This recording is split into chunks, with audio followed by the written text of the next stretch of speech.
Amen. In the name of Allah, the Beneficent, the Merciful, I bear witness that there is no God but Allah, who came to us in the person of Master Farad Muhammad, to whom all praise is due forever.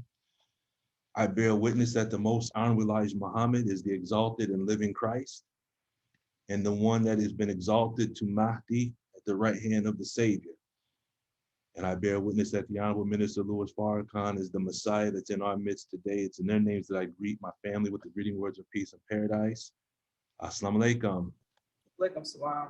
Alaikum salam. Alaikum salam. Alaikum salam. And it's good to see everybody once again. Savior's Day every day. How is everyone? Fine, all praises due to Allah. How are you, sir? Okay. I'm doing All praises due to Allah. doing wonderful now. Well, I was doing wonderful before as well. Sister Beverly, assalamu alaikum. You're on mute, sister. I'm sorry. Yeah, assalamu alaikum. Salam. How are you this morning? I'm blessed and thankful, grateful. Allahu Akbar. And assalamu alaikum to everyone on our class this morning. Alaikum Alaikum salam. salam, Sister Beverly. Sister Beverly. We have Sister. Alaikum salam, ma'am. Assalamu alaikum, Sister Pamela. Walaikum salam. And we got Assalamu Brother alaikum, Deacon. family. Alaikum Assalamu alaikum, salam. Brother Jay. Amen.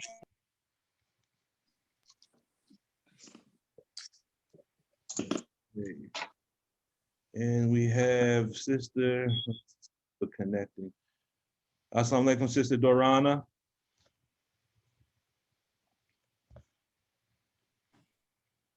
Walaikum salam, sir. Does anyone have any questions before we get started?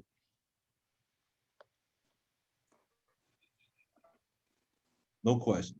All righty. Let's go ahead and get started. Today we're gonna do things just a little different. We're gonna do some math. We're gonna go into our problem book, but I just couldn't help myself but to incorporate some Dianetics into it. So please forgive me. And who do we have? We have a Sister Anita. Assalamu alaikum.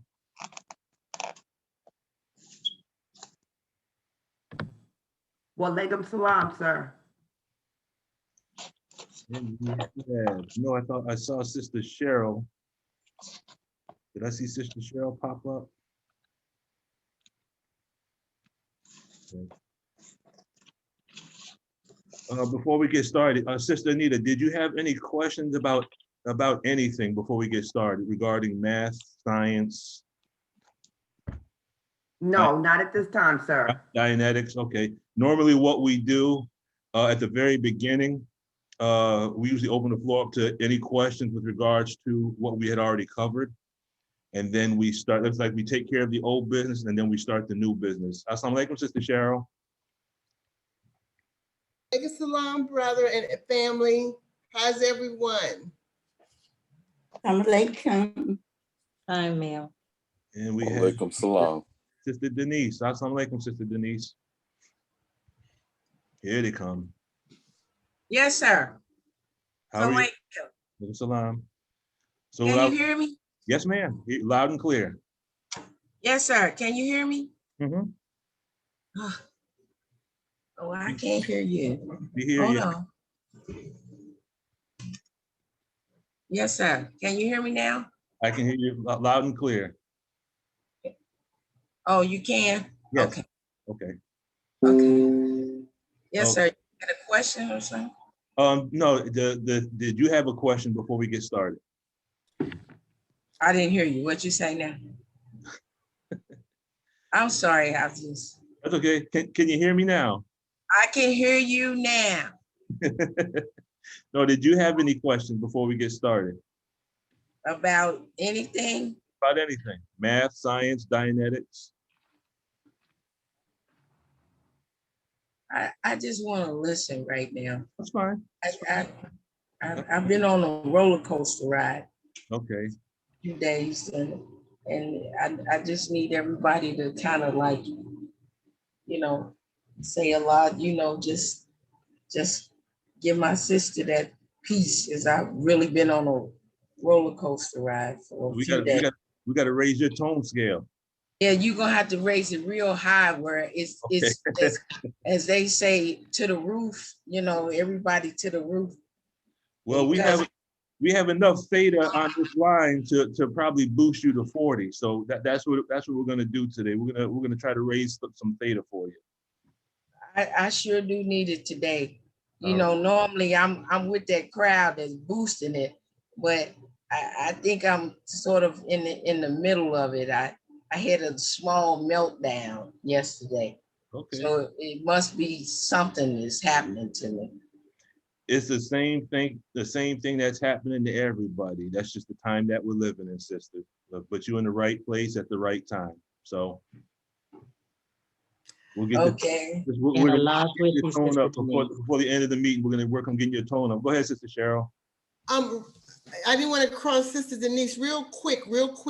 Do you mind if I put in the chat what I want for people for the directory? I don't want to keep asking you to do it, you and Brother Bayton. If I could put a real reminder in the chat, do I have your permission to do that? Yes, ma'am. Okay, that's all I want to know. Thank you, brother. Okay. And go ahead. Yeah, I just wanted to thank you. That's all. Okay, all praise due to Allah. And we have the mighty Brother Rashid. Assalamu alaikum, family. Salam. Hey, salam. We got Brother Mujahid on the line. I'm free later on. Got to get a couple of games of chess later on, brother. I'm free all day. Can you hear me, Brother Mujahid? Maybe you can't hear me. And we have Sister Roberta and Sister Tina. That will finish us. Peace, family. Assalamu alaikum. Alaikum, Sister Tina. All righty. So here we go. What I had said earlier is this. We're gonna do some basic math today. We're gonna use this mathematics as a demo kit to study, and I couldn't help the Dianetics it just came in. So we're gonna look at some Dianetics. We're gonna use our mathematical theology to deepen our understanding of some Dianetic concepts. And we're gonna go into the problem book, and we're gonna look at question number 16 and see how we can use that problem to better understand our miserable condition. And hopefully we'll get all this done in 2 hours. Let's see, if everyone could go ahead and put yourselves on mute, that will help with the feedback. And let me go ahead and share the screen.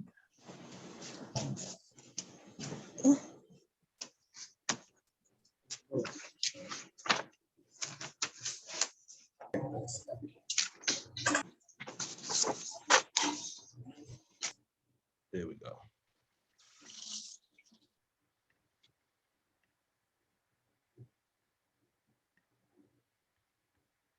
All right, can everyone see this? Yes, sir. Okay. Yes, sir. So typically this is how we start off the presentations. And we have revealed the book to be explaining all things, and a guidance and a mercy and good news for those who submit. And we start with this so that we can continually reinforce or use repeater technique to put in our mind that anything in life that we want to study, whether it's mathematics, physics, chemistry, biology, meteorology, if we can dig into the fundamentals of these sciences, these fundamentals or these principles we can find in our Holy Quran.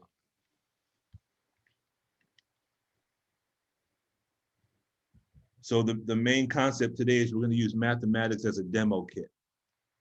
Now, for those who may not understand what a demo kit is, a basic understanding of a demo kit is what we used when we were at the org, when we were going through our coursework.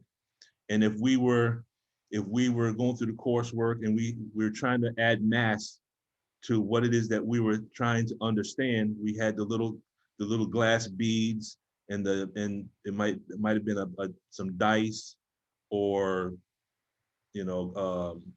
paper clips, these little objects, and we would use that to give mass to the concept.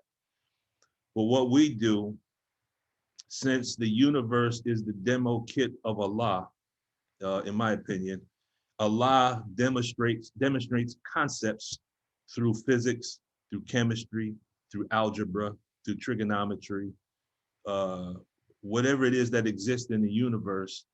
Allah is giving us a demo kit to communicate, to do a cycle of communication between us and the Creator. The Honorable Minister Louis Farrakhan has taught us in a lecture titled, it's called The Great War.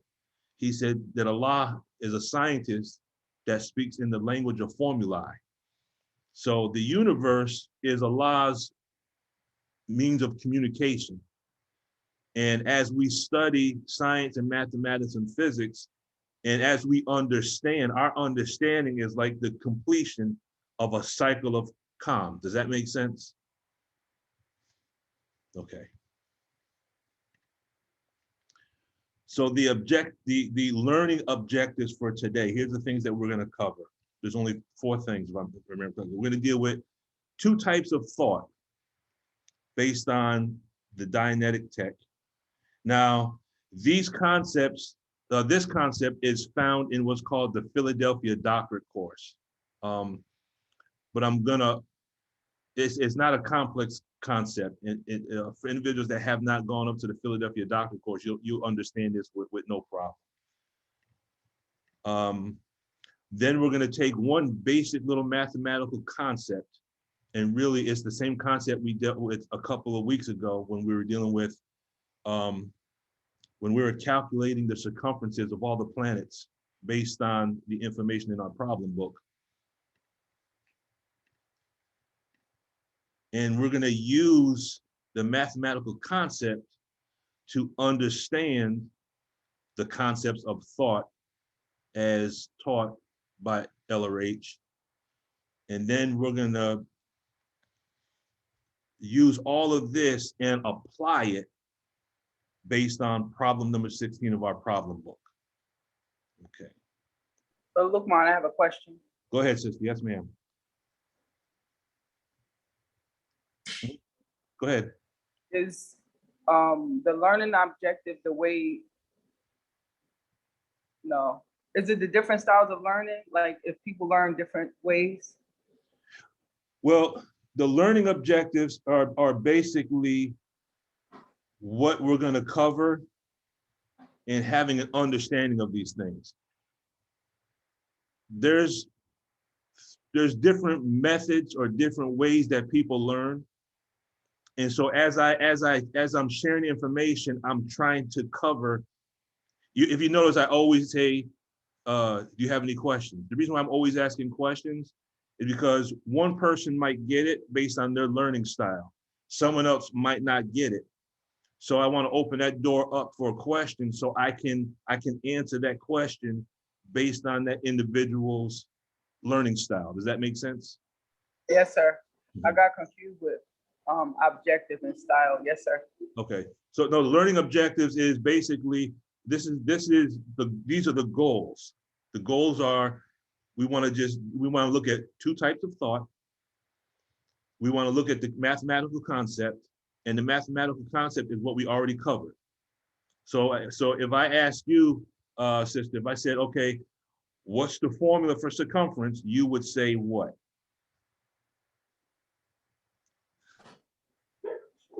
5 times diameter equals circumference. See, yeah, you still remembered it. You still remembered it. And pi is what? 3.1416. Well, you want to take it. You want to show off a little bit, but No, how? no, I'm just messing with you. Okay, yes, sir. But the fact is, you still remembered it. So that's the main thing. So we're still dealing with that same concept, but we're gonna take that and we're gonna take it a step further. We're gonna take that formula, and we're gonna look at that formula to look at problem number 16. But we're gonna look at the concept of division which is a basic, it's a basic formula. But this basic formula, it would represent, this is what, as Brother Batin always says, the formula I'm going to share with you would be considered a fundamental. But you'll see this one little small formula, it's going to be, it appears everywhere in physics. So once you understand the basic concept, you'll be able to understand chemistry and physics and mathematics more easily. So the objective is for us to understand these concepts and to be able to apply them not only in solving mathematical problems, but we're going to look at how we can use this mathematics to deal with or solve our own situations. First, we want to start with a word from our beloved minister. They did a test of students coming out of the 8th grade measuring their competency in mathematics. Now, why mathematics? Most Black people say, I like mathematics, it's too hard, it's so difficult. And what we don't realize is we are a mathematical creation. What is this?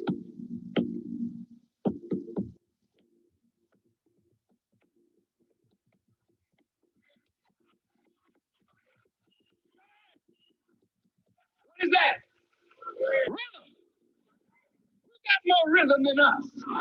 And what is rhythm? Mathematics. That's what it is.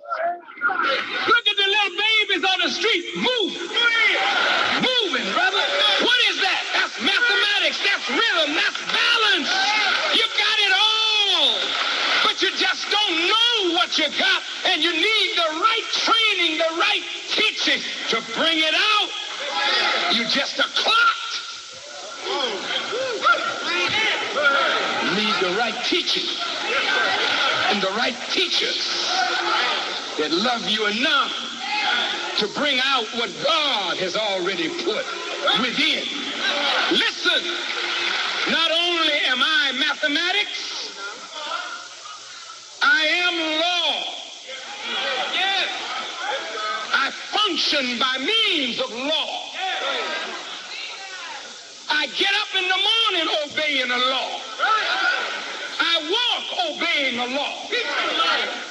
I am law. How come I can't master what I already am? I am biology. I am botany. I am zoology. I am oceanography. I'm all of it. I am the microcosm in the macrocosm. I am the universe in miniature. How come I can't master what I already am?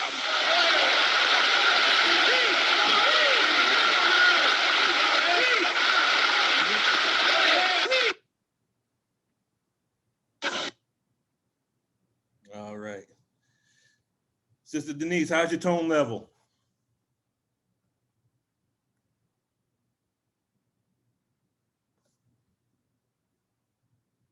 You with us, Sister Denise?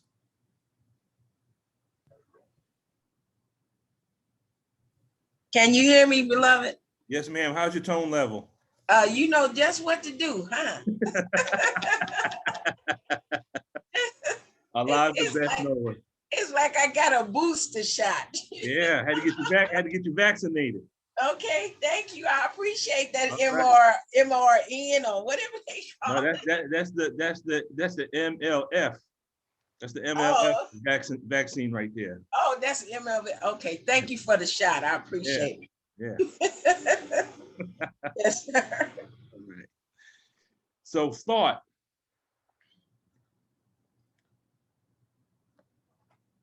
L. Ron Hubbard says this, and we're going to revisit this one paragraph because this paragraph has layers of information that we can extract from it. He says, so just watch this when you're processing a pre-clear. Watch him come upscale. He will do more and more of speculation without meshed universe reason. Now we're going to explain what that means.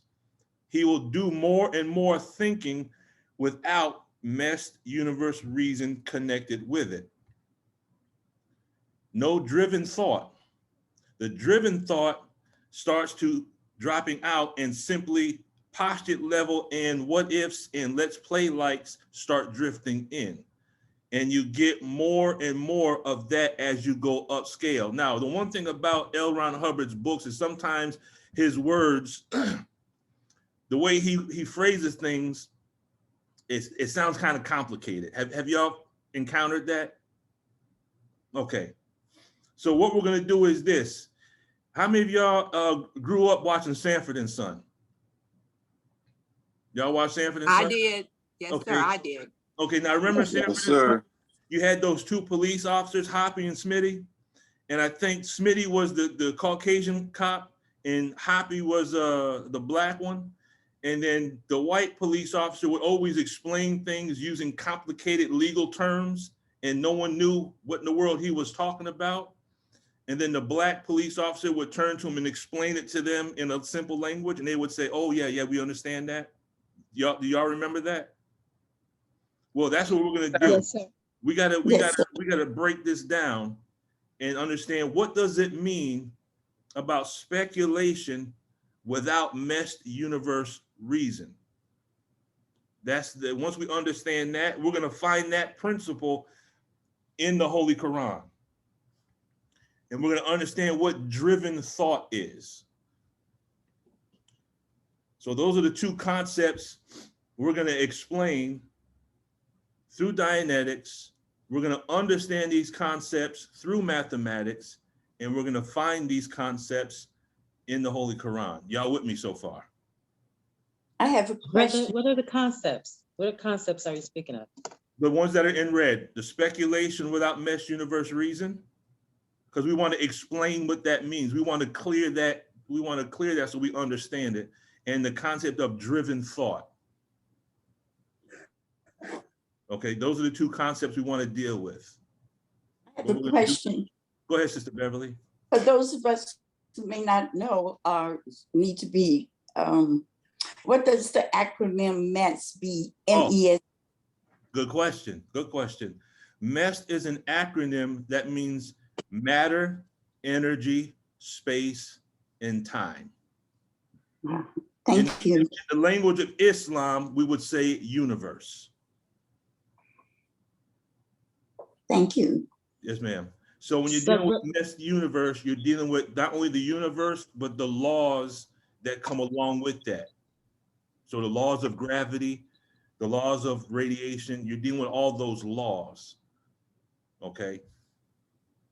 Any other questions before we go forward? So Brother Luke, ma'am, when you sent out the email, when you said the two types of thought, these are the two types of thought you were speaking of in your email? No, we're about to go into it. Oh, okay. Trust me, it's all going to tie together. It's all going to come together. So first we want to deal with this. We got to clear this term, and this will help us understand the next level. So we're going to do this as a gradient, in a gradient scale. So what is the difference between speculation without mesh universe reason and speculation? That's one of the keys. So speculation without mesh universe reason. So an idea, L. Ron Hubbard says, an idea contained in a mass of energy and inflicted upon the individual out of a mass of energy, and by a mass of energy, isn't an idea, but an energy pattern being inflicted by energy. Now, I'm going to explain this because, again, sometimes he complicates things. He says a certain pattern of energy hitting the person. Simply saying, if someone else is giving their thought to us and we're just repeating what someone says to us without using our own reason, then we're allowing someone else to be cause and we're being effect. We are parakeeting. Does that make sense? Yes, sir. Yes. Okay. Yes, sir. Brother Luke, man. Yes. I'm sorry. Can you just shoot that last screen one more time that you just had? Go back one? Yeah, just one screen. Okay, I'm Yep. good. Go ahead. Okay. Brother Luke, mine. Yes. Could that be relative to what our parents say to us? We don't know we don't really understand the terms behind it, but we say it to our children or say it to somebody else. Yes. Okay. Now, where do we find that in the Holy Quran? There's many places in the Holy Quran where people say, well, I follow what my father taught me. Mhm. So we follow certain things because it's been passed down to us and we never questioned it, or we don't, many of us, when we first came in the Nation of Islam, the first thing we had to deal with was what our parents thought about us joining the nation, because they said, well, I didn't raise you to be no Muslim, so we had to deal with that. Some of our trepidation was, how's mom gonna understand me? How's dad gonna accept me going in the nation? Because we didn't want to feel like we were disrespecting our parents, but we came to realize that what we had been taught was incorrect. How many experienced that? Me. So we experienced that. So that's the same thing as what Sister Sharon just brought out. It's we carry on. I hate to say it like this, but in Dianetics, it's called the contagion by aberration. We further information forward without breaking it down and studying it. In the Bible, it says it like this. It says, the day will not come where you will turn away from the truth, and you will take upon yourself fables. You'll take on teachers having itching ears, and you will turn away from the truth and you'll turn on the fables. Meaning, the minister said, tickle my ear. Teach me what I want to hear. Teach me what makes me feel good, but what is not necessarily good for me. So we're taught fables. We were taught fables in the church, and the fable is just a story that can't be proven true. So we're dealing with speculation that's forced on us, and we're not questioning it. Don't forget the talking heads on TV. Oh, we're about to get to that. We're going to get to that specifically. Right. We're going to get to the talking heads specifically. So basically, this statement right here by L. Ron Hubbard is a large paragraph that's basically making that one statement. Information that's forced on us, and we're not questioning it, and we're just repeating it. So does that make sense? Everyone's good? Mm-hmm. Okay. So now this would be what you might call an aberrated idea. So when we follow information that we don't question, that would be considered an aberrated idea. And that's from the Philadelphia Doctorate course, page 379. Now, I recommend everyone have this book in your library. It's called How to Read a Book, the Classic Guide to Intelligent Reading. In a study guide that was written by Brother Jabril in 1982, he actually made reference to this book by name. It just so happened that this book was part of my daughter's reading that she had to do while in college. And she came to visit me one day and brought this book with her. And as soon as I started opening this book, I immediately went to Barnes & Noble and I had to get my own copy. This book is incredible, and I highly recommend it. But here's going with, I think it was that Brother Eric that mentioned this talking heads? Because I can't see everyone's picture, so I'm assuming that was Eric. Okay. So here's what it says in this book on page 4. It says the packaging of intellectual positions and views is one of the most active enterprises of some of the best minds of our day. The viewer of television, the listener of radio, the reader of magazines is presented with a whole complex of elements, all the way from ingenious rhetoric to carefully selected data and statistics to make it easy for him to quote unquote, make up his own mind with the minimum of difficulty and effort. So you have some individuals, they read information and they think they're formulating their own opinion. But what happens is, Allah says in Holy Quran, he talks about the jackass carrying the books.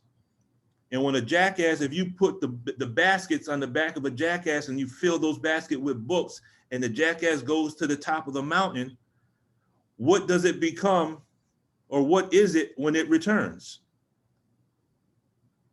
It's still a jackass. Still a jackass. Because it's carrying the books, but it's not reading them, meaning it has a lot of knowledge, but it's not applying any of it.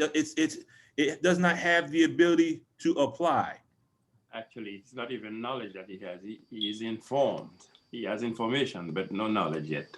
So, and that's how people are. That's how some people are today. We can quote. We are quotologists, but we haven't learned how to apply. So then it says, but the packaging is often done so effectively that the viewer, the listener, or reader does not make up his mind at all.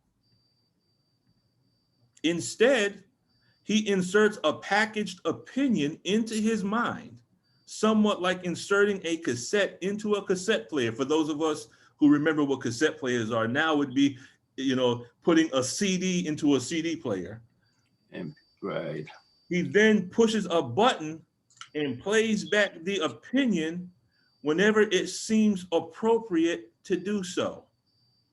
So basically what he's doing is he's taking something that he heard and he's just repeating it as if it's his own opinion. He has performed acceptably without having had to think. Does that make sense? Yes, sir. Yes, sir. So basically we have people, they watch the news, they listen to the radio, they Google, they go online, they read something, they hear something, and then when they get around other individuals, they just repeat what they heard, hoping that the other person wasn't watching the same news to identify the fact that you're just repeating what was on the news. You haven't used your own critical thinking to come to those conclusions. Does that make sense? Yes, sir. I want to break from this for just for a moment, and I want to find this clip real quick. Please bear with me because it just came to mind.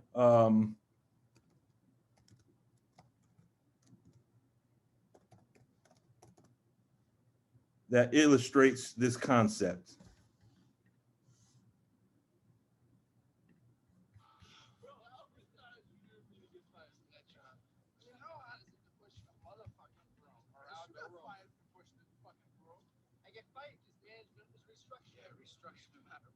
Let me take off. Nope, I don't want to use that one. Give me 1 second, please. While you doing that, bro, look, mine the other day, I heard it mentioned that the diameter of the universe is 76 quintillion miles. So you know the first thing I did, right? Yes, you did some math. Yeah, I had to go to Siri though. That figure was too big, the circumference. So in the future, I'm going to teach you scientific notation, which makes it easier. Can anyone see this? You can see this? Okay.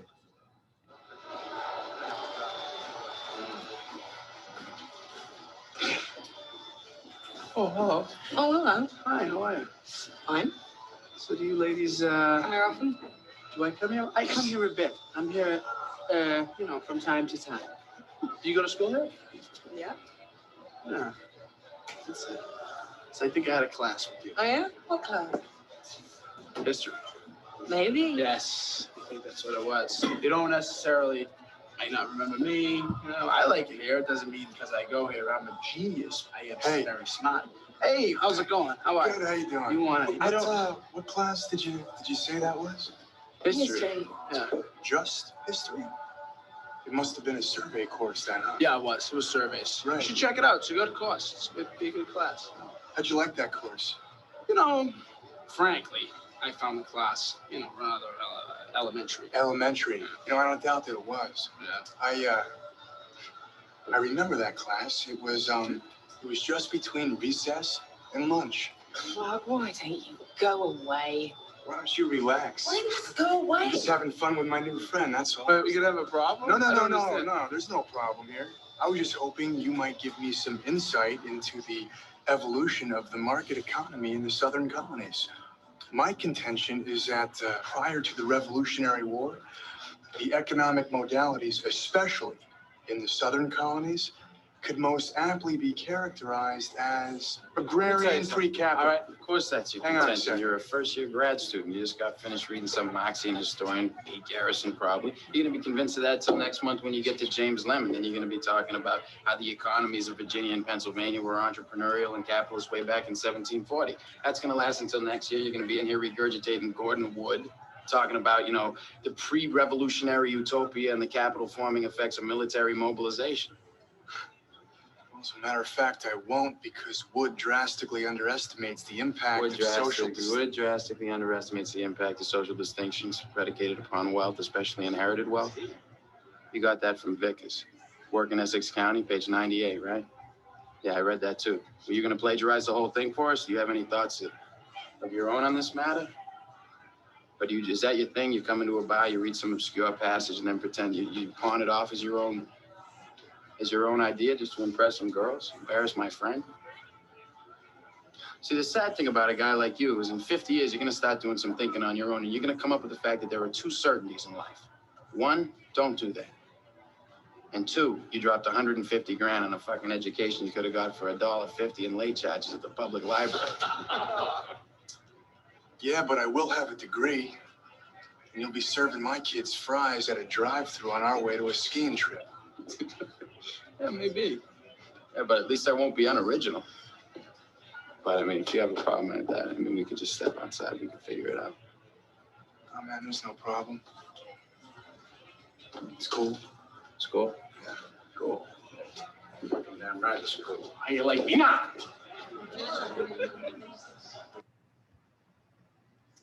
So that's what happens when we just quote without application, hoping that no one else has read the same books that we read. Does that make sense? All right. A lot of sense. It just that popped in my head as we were talking, so I just had to play that. So, Brother Luke, mine. yes. How much of that is ego? A lot of that is ego. It was like a testosterone battle or something, along with what you're trying to get us to see. I understood that, but I was just, because I have that book, How to Read a Book, and the guy asked me, why would I read a book on how to read a book? My answer was, I'm not reading, the book I'm reading is people. And he couldn't understand how I can read people from how to read a book. So that might be part of your gift. What? How to read people. You think? Hey, you said it, not me.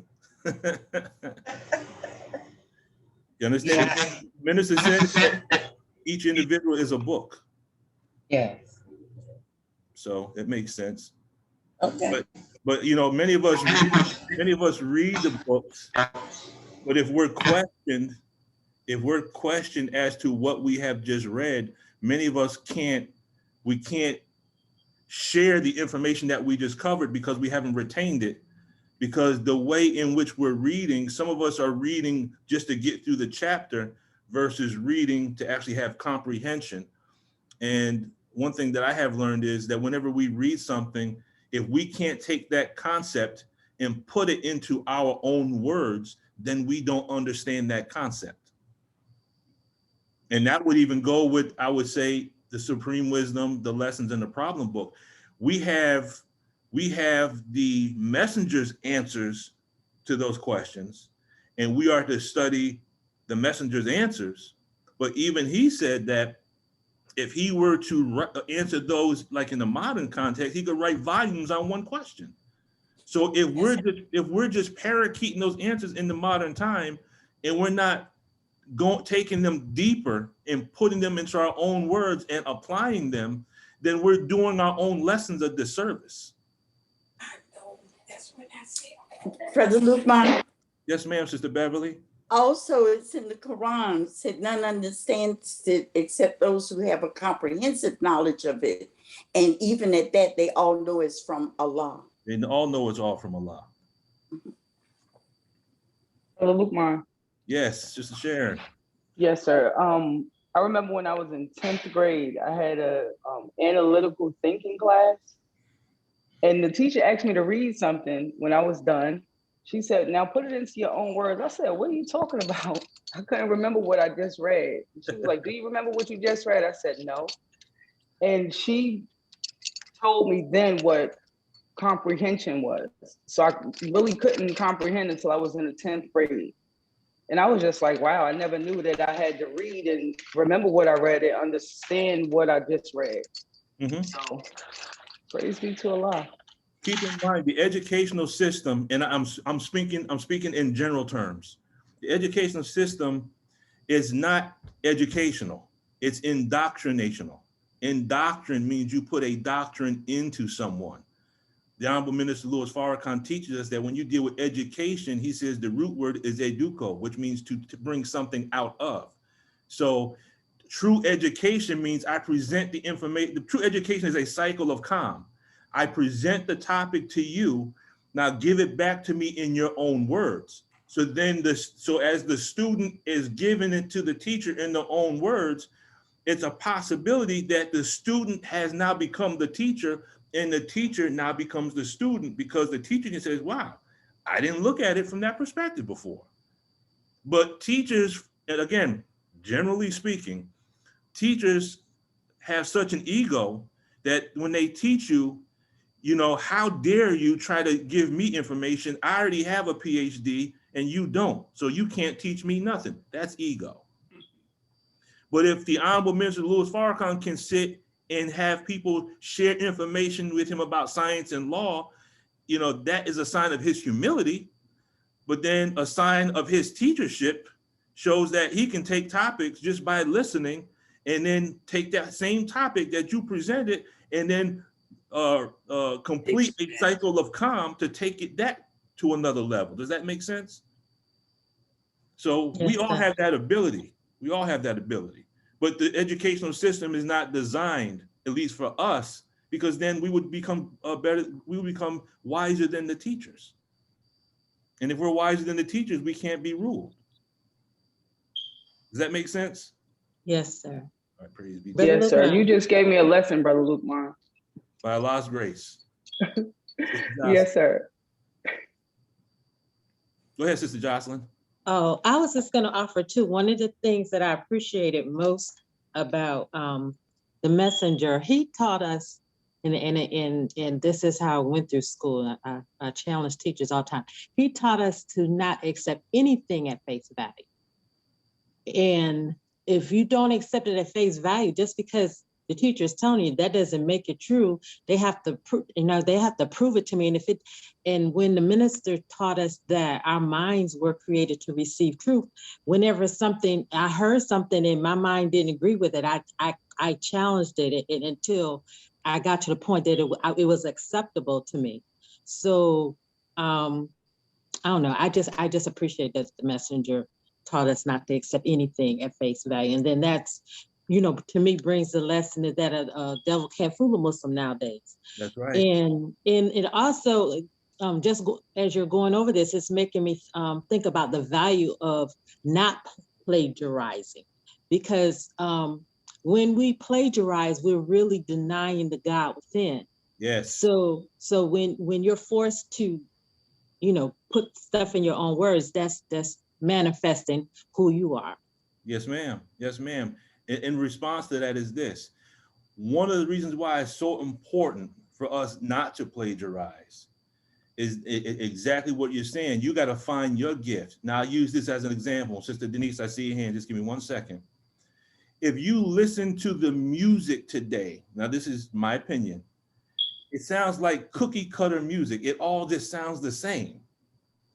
But if you go back to the 70s and the 80s, the music back then, everyone was individual. There's only one Earth, Wind, and Fire. There's only one Public Enemy. There's only one Eric B. and Rakim.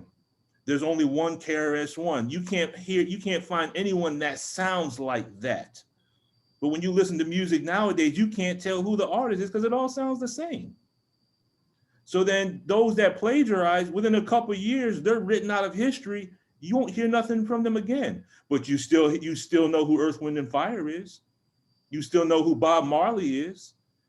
And that's what true music is, because you can still put those, well, I don't know if you have records, but you can still play those today and still listen to it. And those songs are still just as good today as they were back then. Does that make sense? So we got to find the guys, and the minister don't even want us to parakeet him like that. We drink from the same fountain of wisdom, but we have to find our own method of representation. Sister Ava does not teach like Mother Tynetta. Brother Nuri doesn't teach like Dr. Wesley. But they all drink from the same fountain. But they all have they all have their own individual style and method of delivery.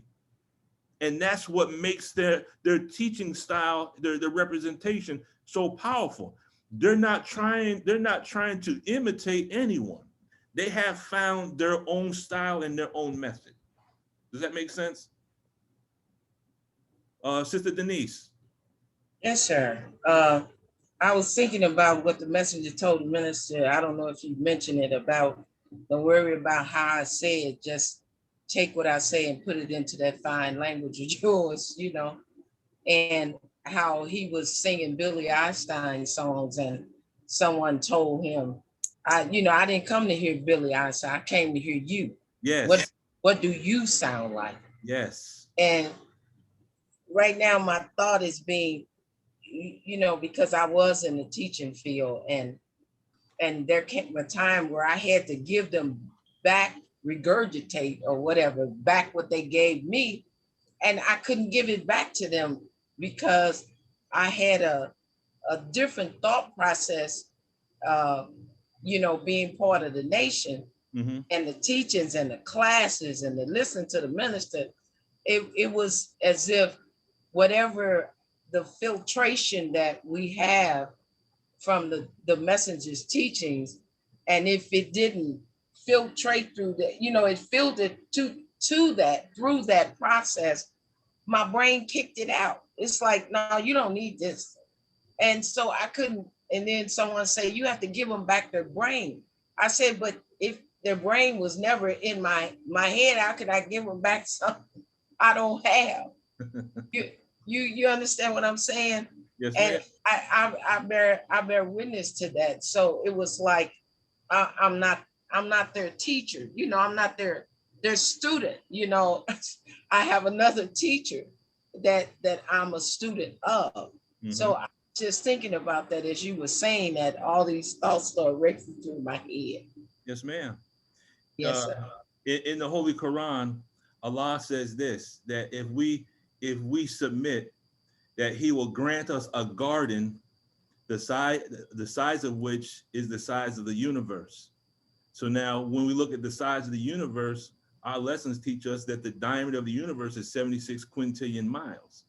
So now you have a teacher that's teaching a curriculum, and the diameter of their thinking is probably just a couple of feet long.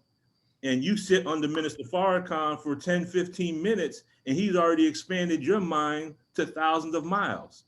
So now you have to come back to the educational system of this world, and you gotta diminish the circumference of your activity and the diameter of your thought in order to placate to them to just pass some doggone test, and you've already transcended their teachership. Yes, sir. And when we're in the classroom and you're interacting with with the student's mind and the teacher interacting with the student's mind. You know, you know, someone said to me, why are you asking so many questions? Like I was interrupting him. And I was like, I'm paying to try to understand this, what you're giving me, not just to give me something, but I'm just not sitting here for you to give me something. In order for you to give it to me, I have to get it, but I'm not understanding it the way that you're presenting it to me.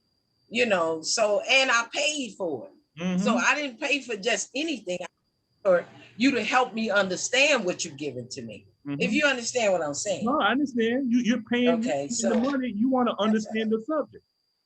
Because ain't nothing worse than paying for a semester and then you got to repeat that semester, and it's not like they said, okay, well, we won't charge you again. No, you got to pay twice. Yes, sir. But now look at the word question. And the word question is the word quest. The question takes you on a journey. You want to travel when you learn.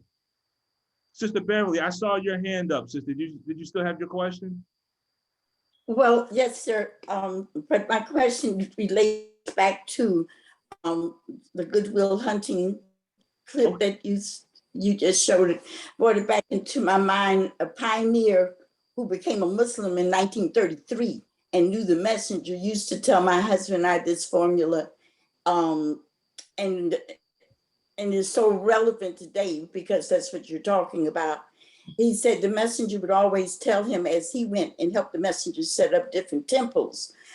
Remember, brother, there's a difference between telling someone about the teachings and teaching someone about the teachings. That we can tell Islam, but can we teach Islam according to the teachings?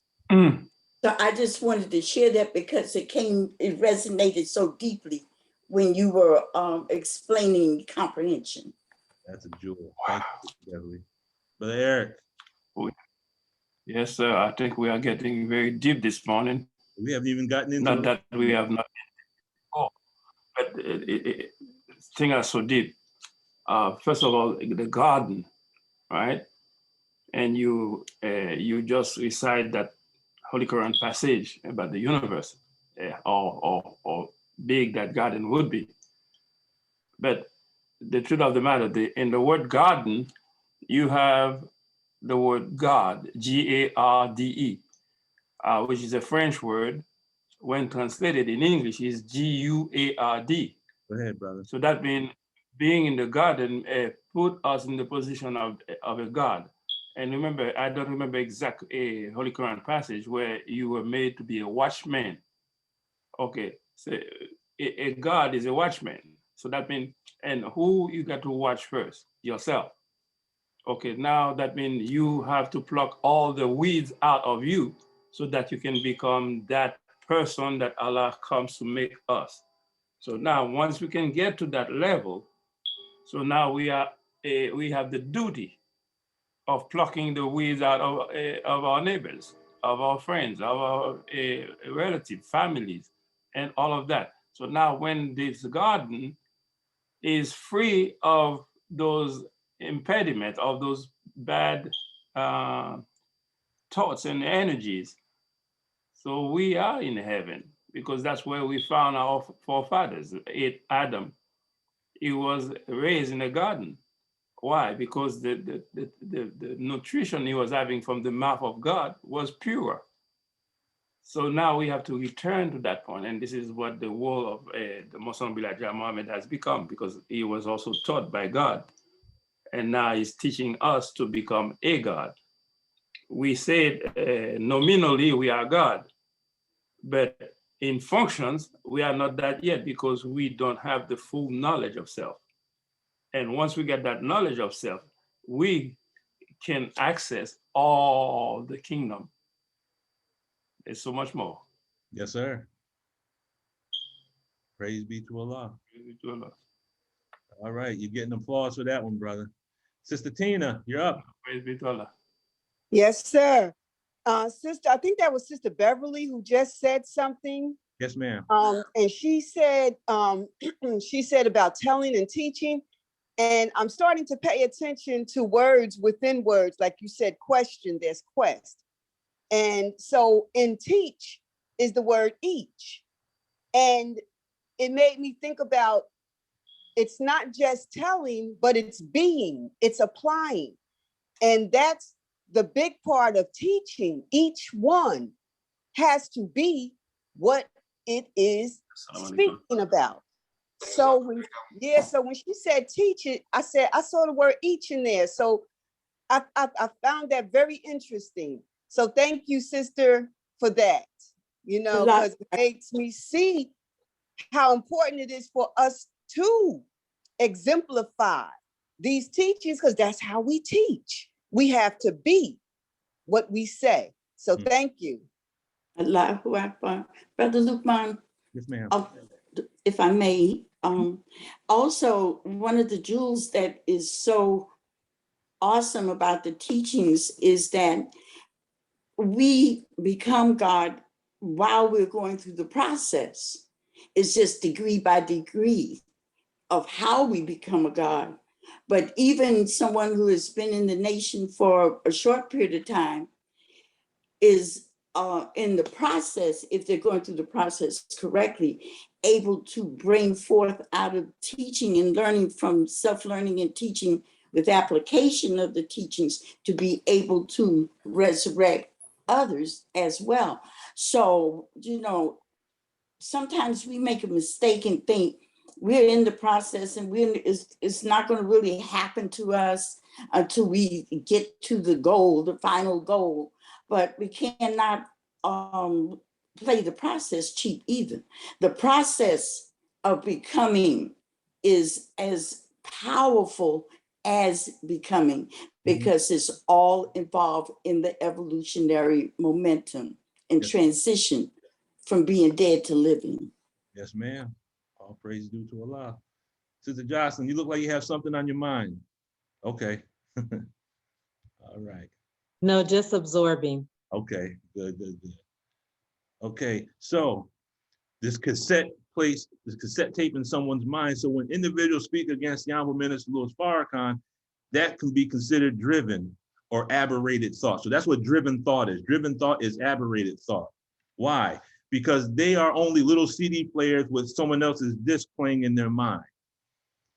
So when people come up with their little YouTube videos and they come up with their little whatever they do, and they speak against the minister, they're only parakeeting what someone else has put in their mind. Because if they took the time to hear what the minister has said and applied mathematical thinking or reasoning to what the minister has taught, then they would be able to see that what other people have said to them is actually incorrect data or incorrect information. So, you know, we don't worry about people that speak against the minister, even though we still hurl truth at falsehood and we try to bust out their brains, but we just do it in a humble way. So in the PDC, it says every aberrated thought is preceded by a counter effort.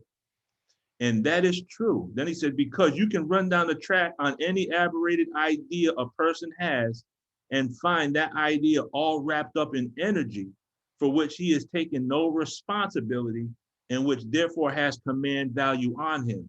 So when individuals receive information, I'm gonna use those that speak against the minister, they were given information and they didn't take any responsibility to vet that information to see whether it was true or false.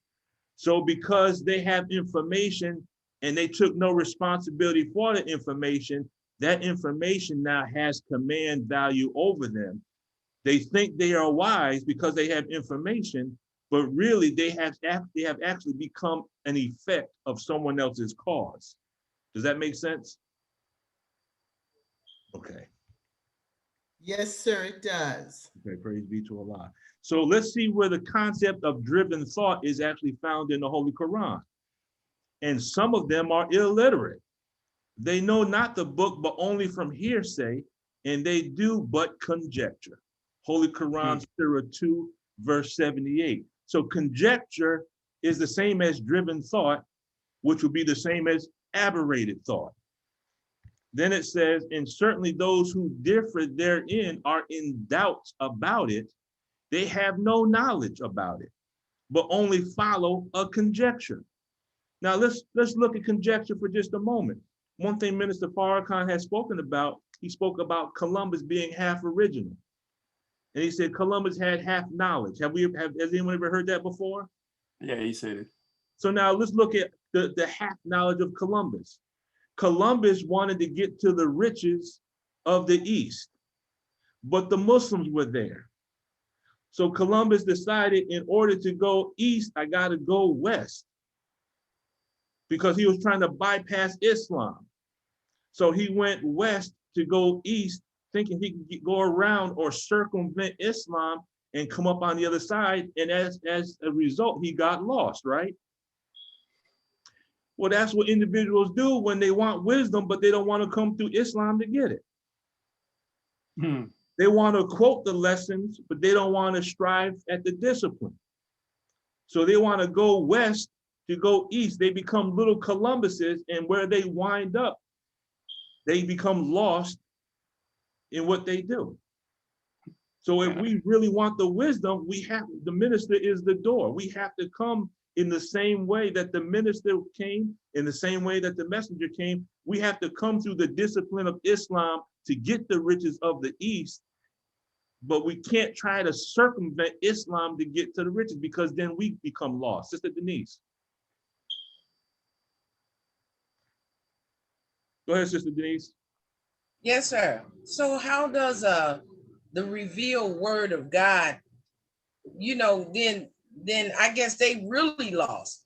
If it's the revealed word of God and they have never heard anything like what the minister is saying, when he says something and it hasn't happened yet, they can't see that, if you understand what I'm saying. So if the revealed word of God, they don't have a reference with that, because it's new. It's been, they don't know that song.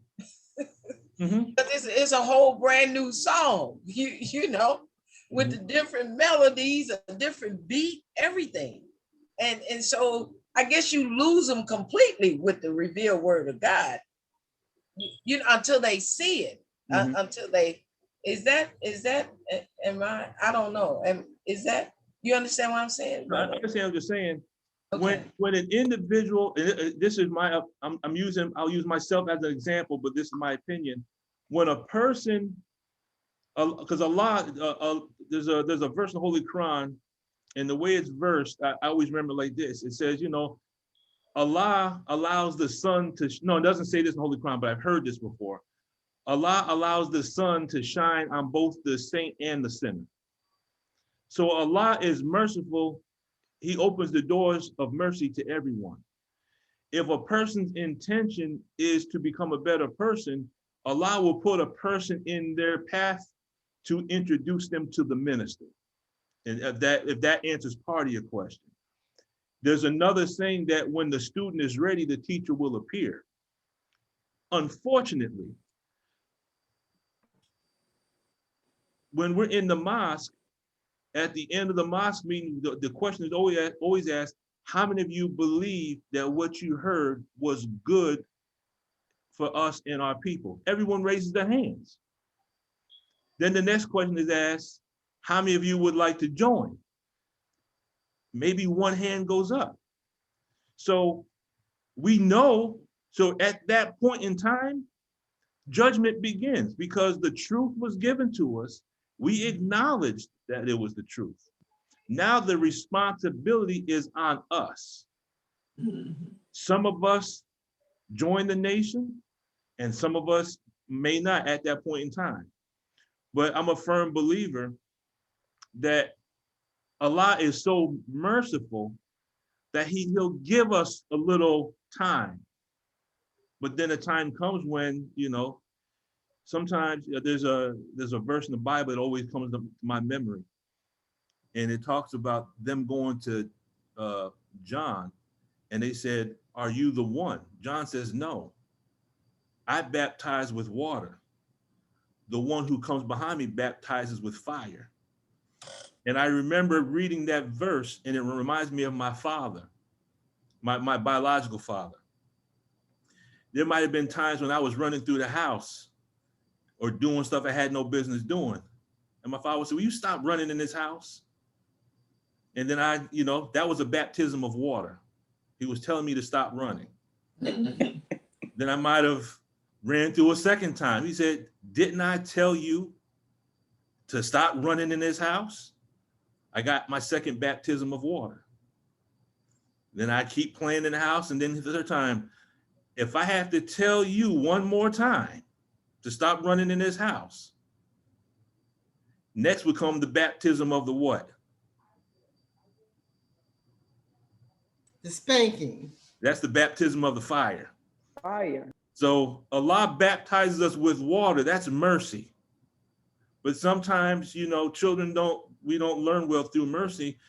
Sometimes we got to get that hand tapped a couple of times. If you go to school down south, then you know what I'm talking about. You either get your hand tapped or you get that butt tapped, but you get a baptism by fire. And I hope I didn't just rant on. I hope I answered your question. But when it's time for us, we're given the option, but the choice is ours. Did I answer your question, Sister Denise? Yes, sir. Well, you can't say you don't know. No, you can't say you bore witness that it was. Okay. Brother Eric. Okay. Oh, you passed that. I'm sorry. You got a question? Not really. Okay. I don't like to revert to what was said before. Okay. Let me go with this last verse. It says, and if thou obey most of those in the earth, they will lead thee astray from Allah's way. They follow not but conjecture, and they only lie. So when you look at illiterate, our lessons say illiterate means what? Ignorant. And when you deal with doubt in Dianetics, that's called the maybe. And if we follow but conjecture, that means we are effect and not cause. So all these little individuals that have these little platforms and they speak against the minister and they say what they say, all we can do is pity them, even though we're not supposed to have sympathy, because really they're just repeating the script that someone else has given them. So now you you have aberrated thought. Now you have what's called postulate level thinking. So in the Holy Quran, the Holy Quran says, surely thy Lord is the doer of what he intends. Now in Arabic, my Arabic is not, is not grade A college level Arabic, but in Arabic it says, fa'alun lima yaridu. So Allah is al-fa'ala. It means the accomplisher and the doer. So when you look at be, do, and have, those all three are actually attributes of Allah. To be, to do, and to have. We could find the Arabic and bear witness that these are actually attributes of Allah. But right now we're just dealing with the doer. The word fa'ala means to work, to do, or to accomplish. So in the word yurudu means to want to do, to intend, to have an aim or purpose in mind. So in the level of Dianetics, that means to postulate. Does that make sense? So in the Holy Quran, where Allah is the doer of what he intends, that translates into the language of Scientology. He is the accomplisher of what he postulates. Does that make sense? Can you give me that last screen one more time, please? The one before this screen? Yes. This one? Yes, thank you. Am I going too fast? No.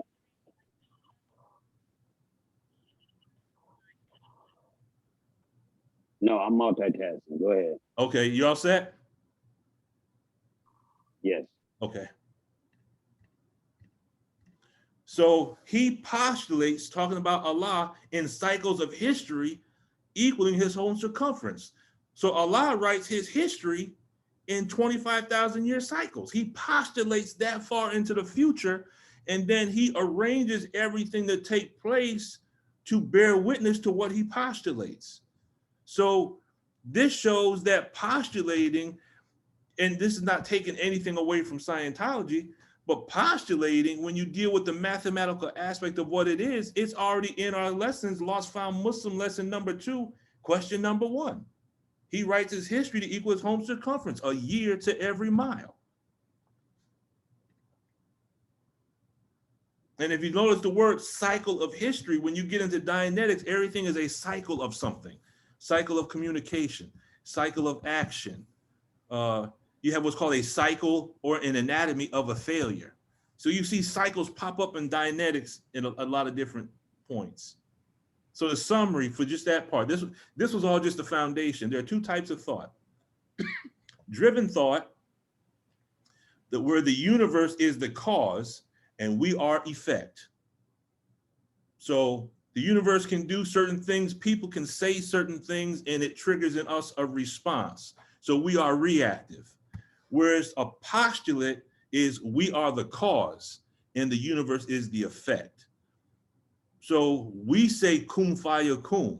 We are the maker, the owner, the cream of the planet Earth, God of the universe. We take matter, energy, space, and time, and we formulate that to do and produce our own universe. Does that all make sense?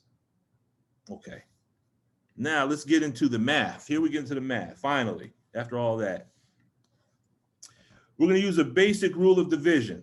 So when you see A equals B over C, that's the rule without numbers plugged into it.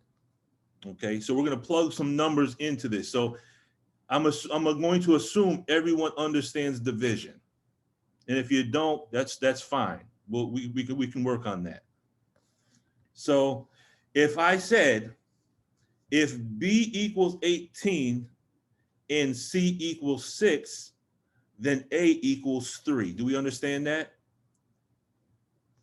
All we're saying is 18 divided by 6 equals 3. Is there anyone that does not understand that little formula right there? Okay. If I were to say B equals 18 and C equals 2, then A would equal 9, because all I'm saying is 18 divided by 2 equals 9. So when you look at the formula,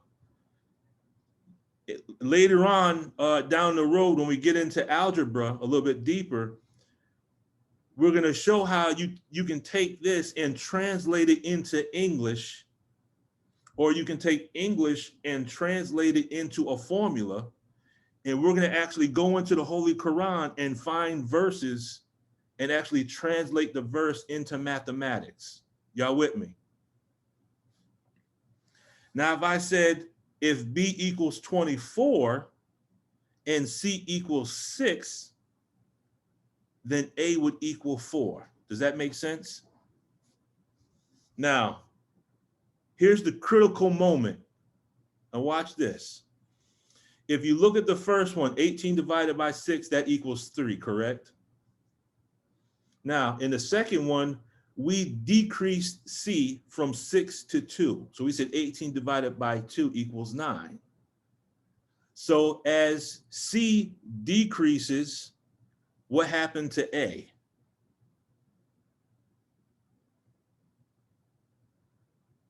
It increase. Okay, so as C decreases, A increases. When B increases, what happened to A? It decreased. With respect to, wait, I heard 2 answers. With respect to that first question, which was 3, when we increased B, what happened to A? It increased. It increased, okay? Now, this is the main concept. This is the pinnacle of what we're working with right now. So as B increases, A increases. Okay. Now we're putting some oil on the rusty locks right now. Does everyone understand that? I'm lost, Brother Lukman. Go ahead, ask your question.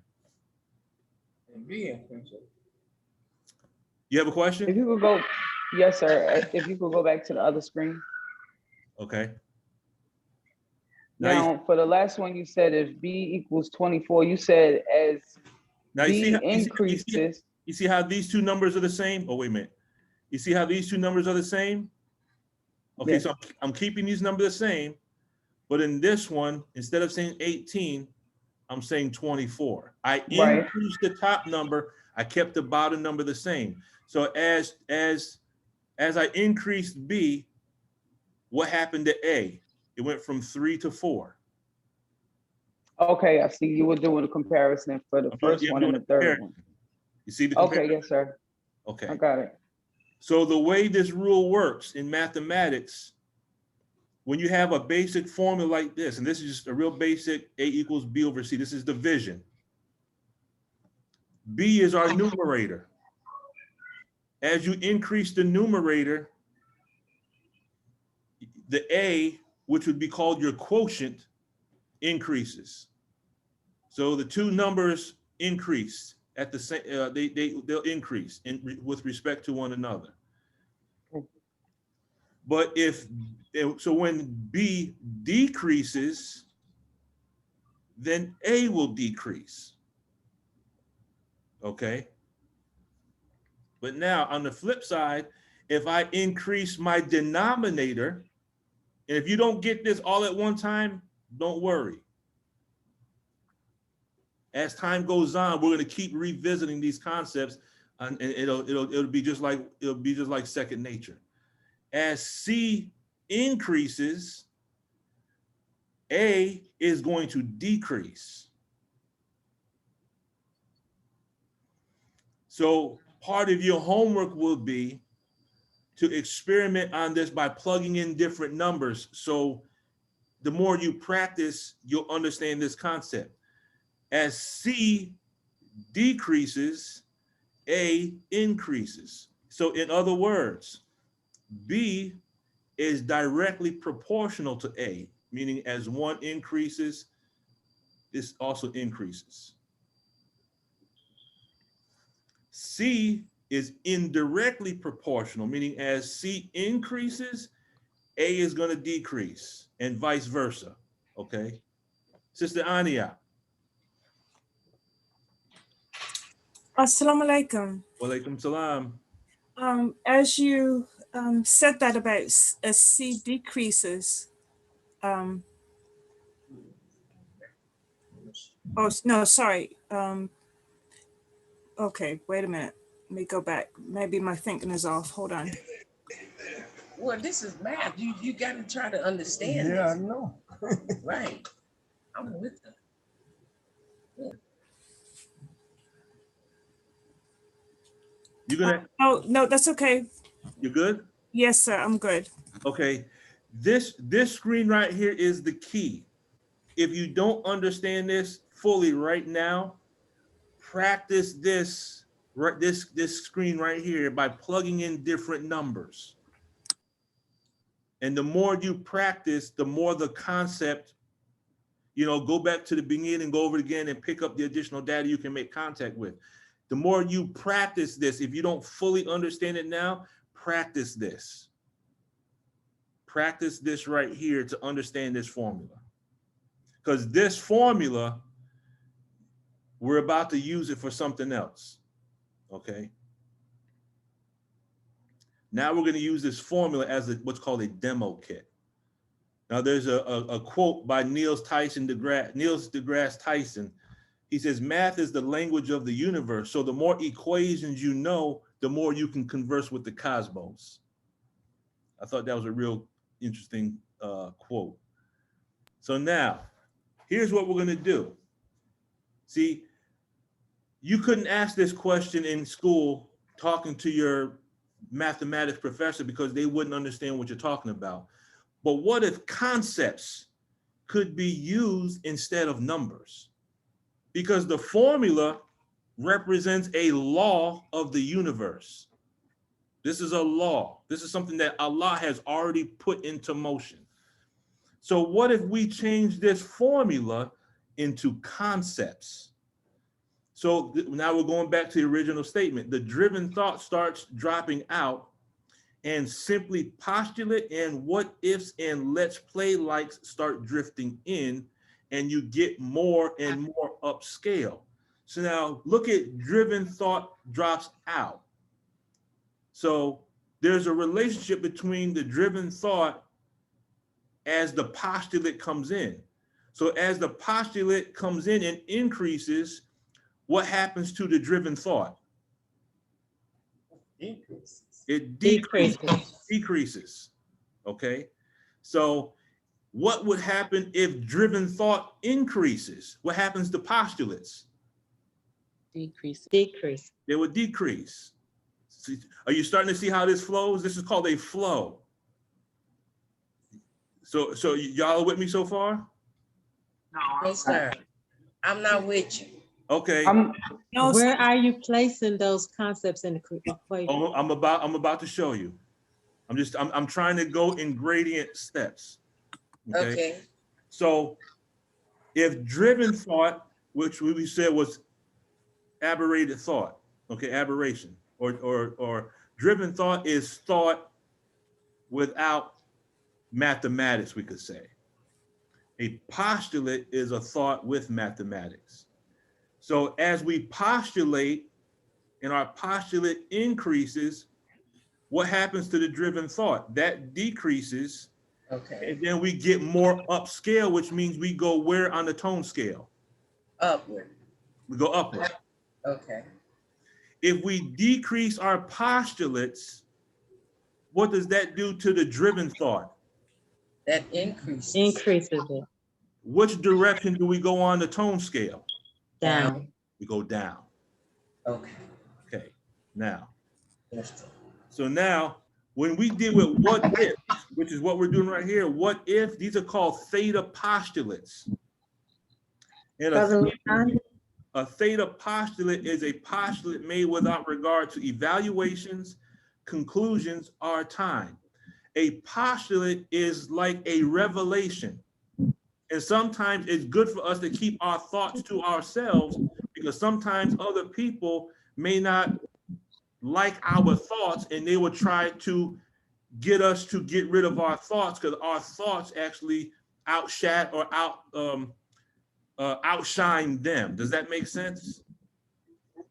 Remember when the minister had the video says how to manifest anything? He said sometimes you got to keep your ideas to yourself. Okay. Sister Anya, you got your hand up? Yes, I need you to go over this piece again, because it's just not sinking in yet. Okay, that's okay. That's okay. But it does relate to the question that I was going to ask, because I was seeing a relationship with where we are on the tone scale, and I think that's where you're going. Mm-hmm. Yes, that's where we're going, but we're going there, but we're using mathematics to understand it. So we're using our mathematical theology in the proper term with regards to Dianetics. Okay, but now I'm gonna take this a step further, and if we go a step further and it's still unclear, let me know, because then I'll try to find another way to come after it. All right, Sister Brother Lukman. Who is that? Sister Sharon. Sister Sharon, because I can't see everyone at one time. So yes, ma'am, go ahead. Where I'm lost at is on the side where you have the A with the, what is that mark next to the A? You know what? Degree? And I can't, I didn't know how to take that out. That's a dot. That doesn't mean anything. That's just a dot. Okay. Yeah. So this formula, yes, sir. So you said it's division? Yes, when you see basic rule of division. This is division, a one number divided by another number. So if I say 12 divided by 3, the answer is 4. That's the formula. This is the rule that when you plug in the numbers, you'll get an answer. But this is the symbolism that represents division. Okay, because I don't remember ever seen that. That's why I'm like, wait a minute, I'm lost. So it's just the basic rule for division. Yeah, so you do division all the time without probably knowing this rule. Right. But Yes, sir. every mathematical calculation actually has a rule. So as time goes on, we're going to introduce more and more rules, because in math, there's only 4 operations: add, subtract, multiply, and divide. So if we all know how to add, subtract, multiply, and divide, we all have the potential to know anywhere from arithmetic up to calculus. What gets things complicated is these rules cause what's called aberration. So these rules will start messing with us, because the formulas will be like ridges. If we don't understand the formulas, then we can't flow. Right, thank you. So the purpose is, we want to, as time goes on, we're going to start simple and work up to complex equations, but that's way down the road. Sister Anya, did I answer your question? Oh no, we're gonna go a little forward. Sister Deborah, and then Sister Beverly. Yes, sir. On the formulas, can you put that I think it was about 2 screens back. Can you put that formula up again? And also with the A equals 3 and B equals 18, that's also, the answer is like also going backwards with multiplication, correct? Yes, multiplication is the inverse operation, and that's how you check your math. I was always taught that your work is not complete unless you check your math. So if I say 18 divided by 6 equals 3, then I should also be able to say that 6 times 3 equals 18. You check your math. It's like you're completing a cycle of an equation, for lack of a better term. Okay, thank you. And I think it was the screen after, you told us to make sure that we used, I think it's the screen after that one. Yeah, this one, you want to make sure you take this and practice this so that you can understand the concept. This is going to take practice. Plug in different numbers, and then you'll see, as you plug in different numbers, you'll understand this concept. And as time goes on, if you don't understand the concept, just send me an email. Send me an email. And even if you want to just spend 15 or 20 minutes going over this, just contact me. I'll throw up a Zoom meeting and we'll go over this 15, 20 minutes until you understand it. It's not a problem. Okay, thank you. Sister Beverly, you're very welcome. Yes, Brother Lukeman, the screen where the last screen that you presented, that had the word theta postulates on it. Theta postulate, you have to go forward.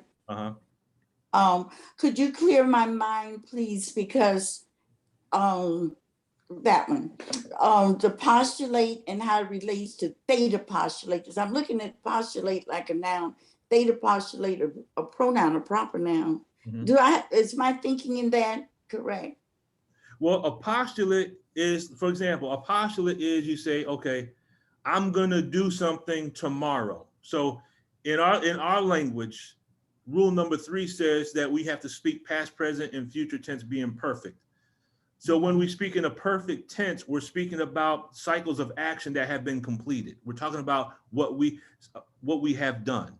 So, okay, a theta postulate is when you come up with an idea and you say, well, what if I did this? What if? Now remember, here's the example I gave on Sunday.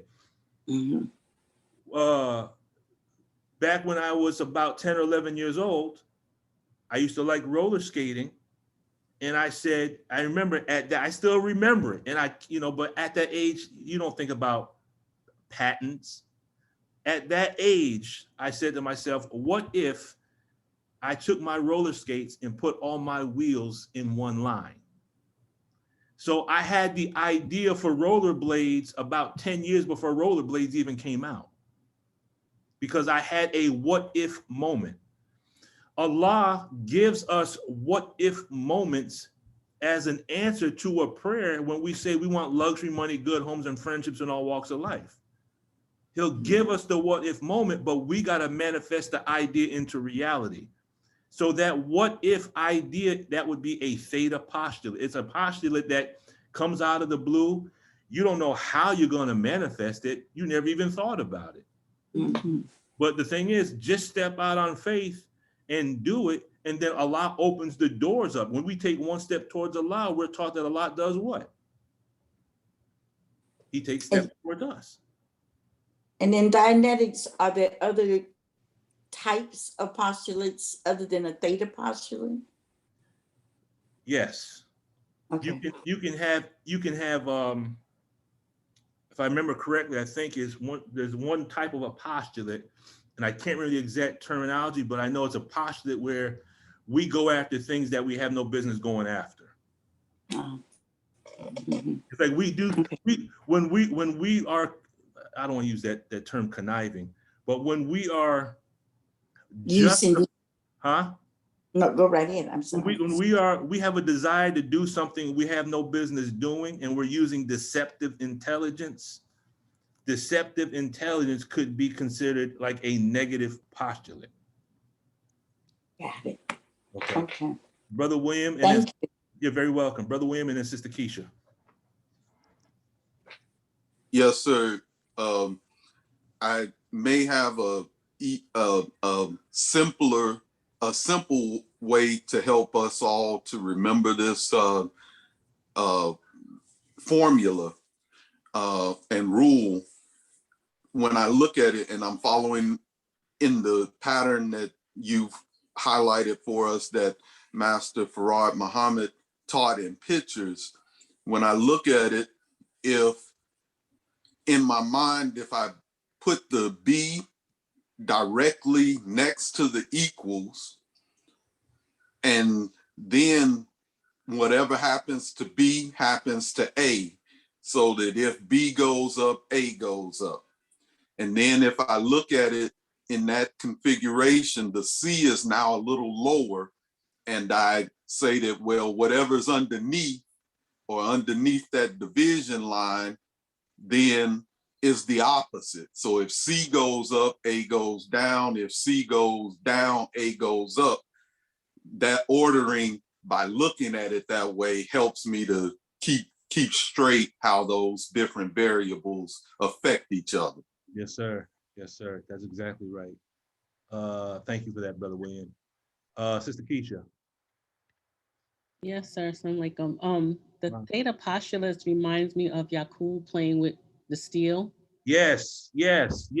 Keep going. No, and I was just wondering, like theta postulates, are those thoughts, or can a person be a postulate? I guess I'm trying to figure out, are they just thoughts, or can I be a theta postulate, or do I just have theta postulates? Okay. Well, if you were a theta postulate, then who postulated you as theta?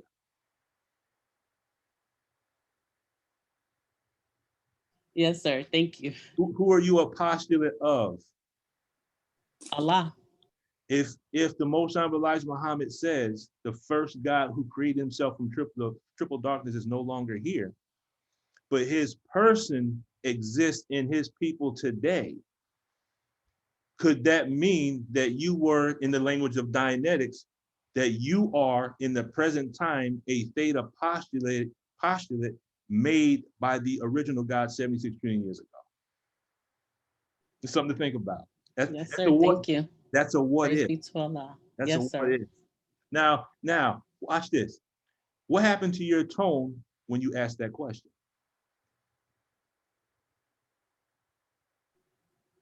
I think it went up, but the tone went up because that's what a what if will do. What ifs actually increase your tone. Yes, sir. Does someone else have a question? Okay. I got to do a theta check. Sister Denise, where's your theta? Where's your tone? It's not where it was. Okay. So it's in the middle. Are we upscale? We getting there. Okay. Yes, sir. All right. Brother William, I saw your hand. You got a question? No, that was a mistake. I was trying to make sure it was lowered. Okay, all right, no problem.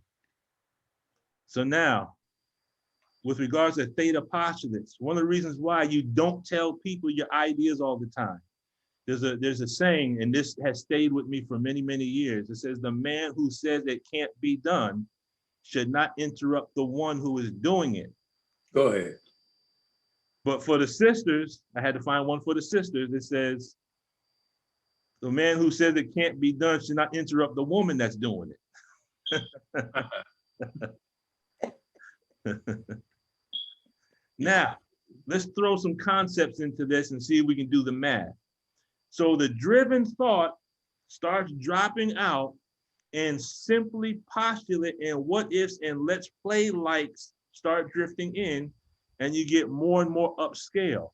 So now driven thought decreases as postulates increase.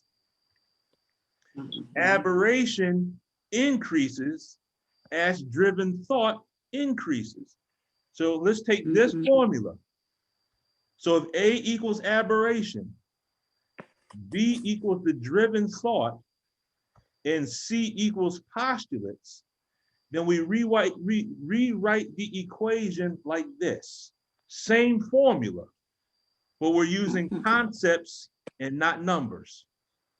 Y'all with me? Oh, yeah.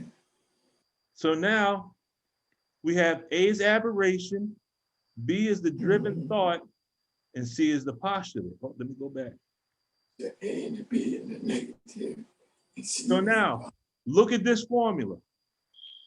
As driven thought, which is thought without mathematics, increases, right. Aberration increases. Right. As postulates increase, aberrations decrease.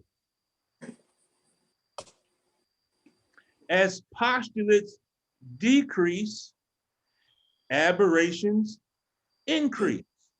Right. So now, and again, nothing against the church. We all can't afford $30,000 to go clear.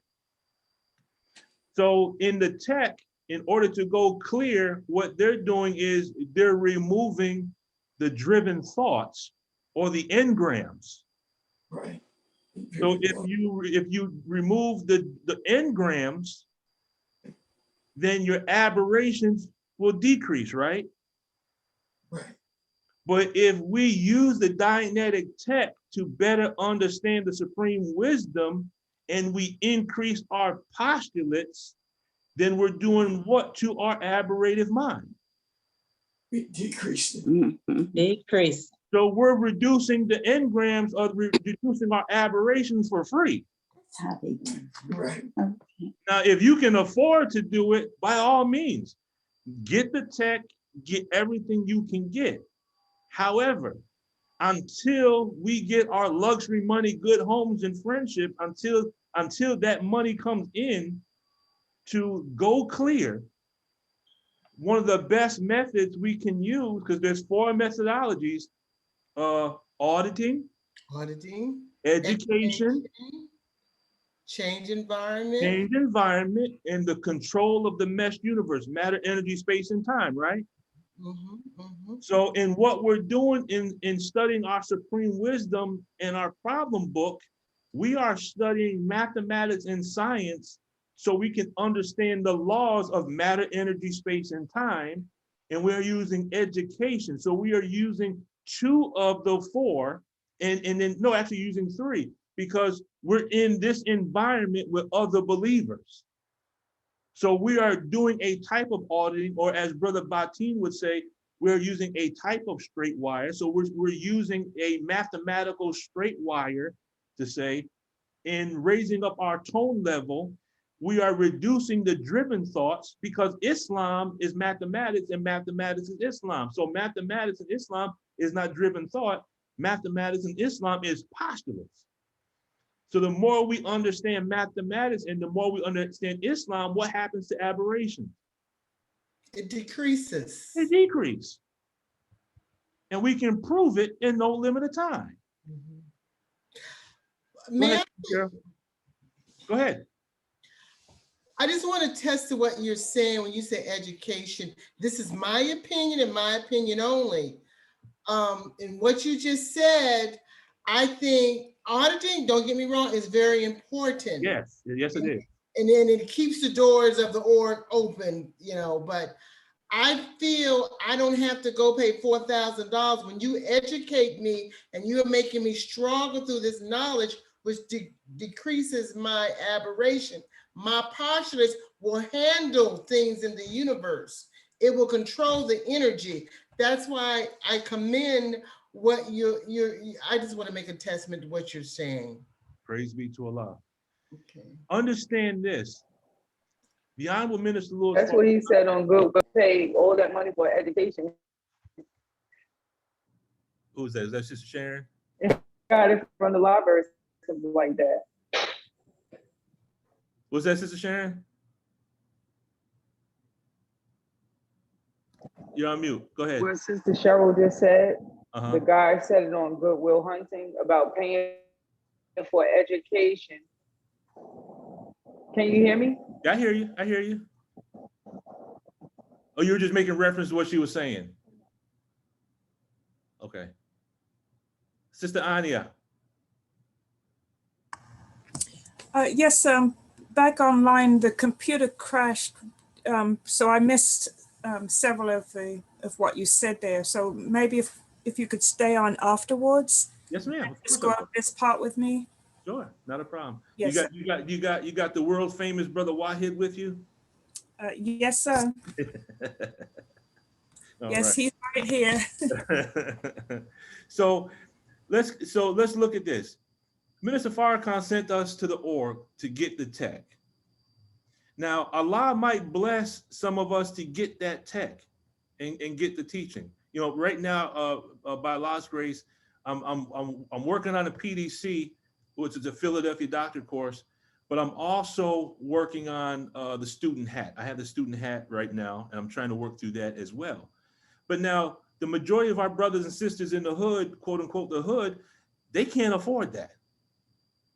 So our job is to take the golden nuggets of the tech, the value of the tech, and bring it to our people through the language of Islam, because everyone that, you know, the homes that we go to, you know as well as I do, our people are suffering.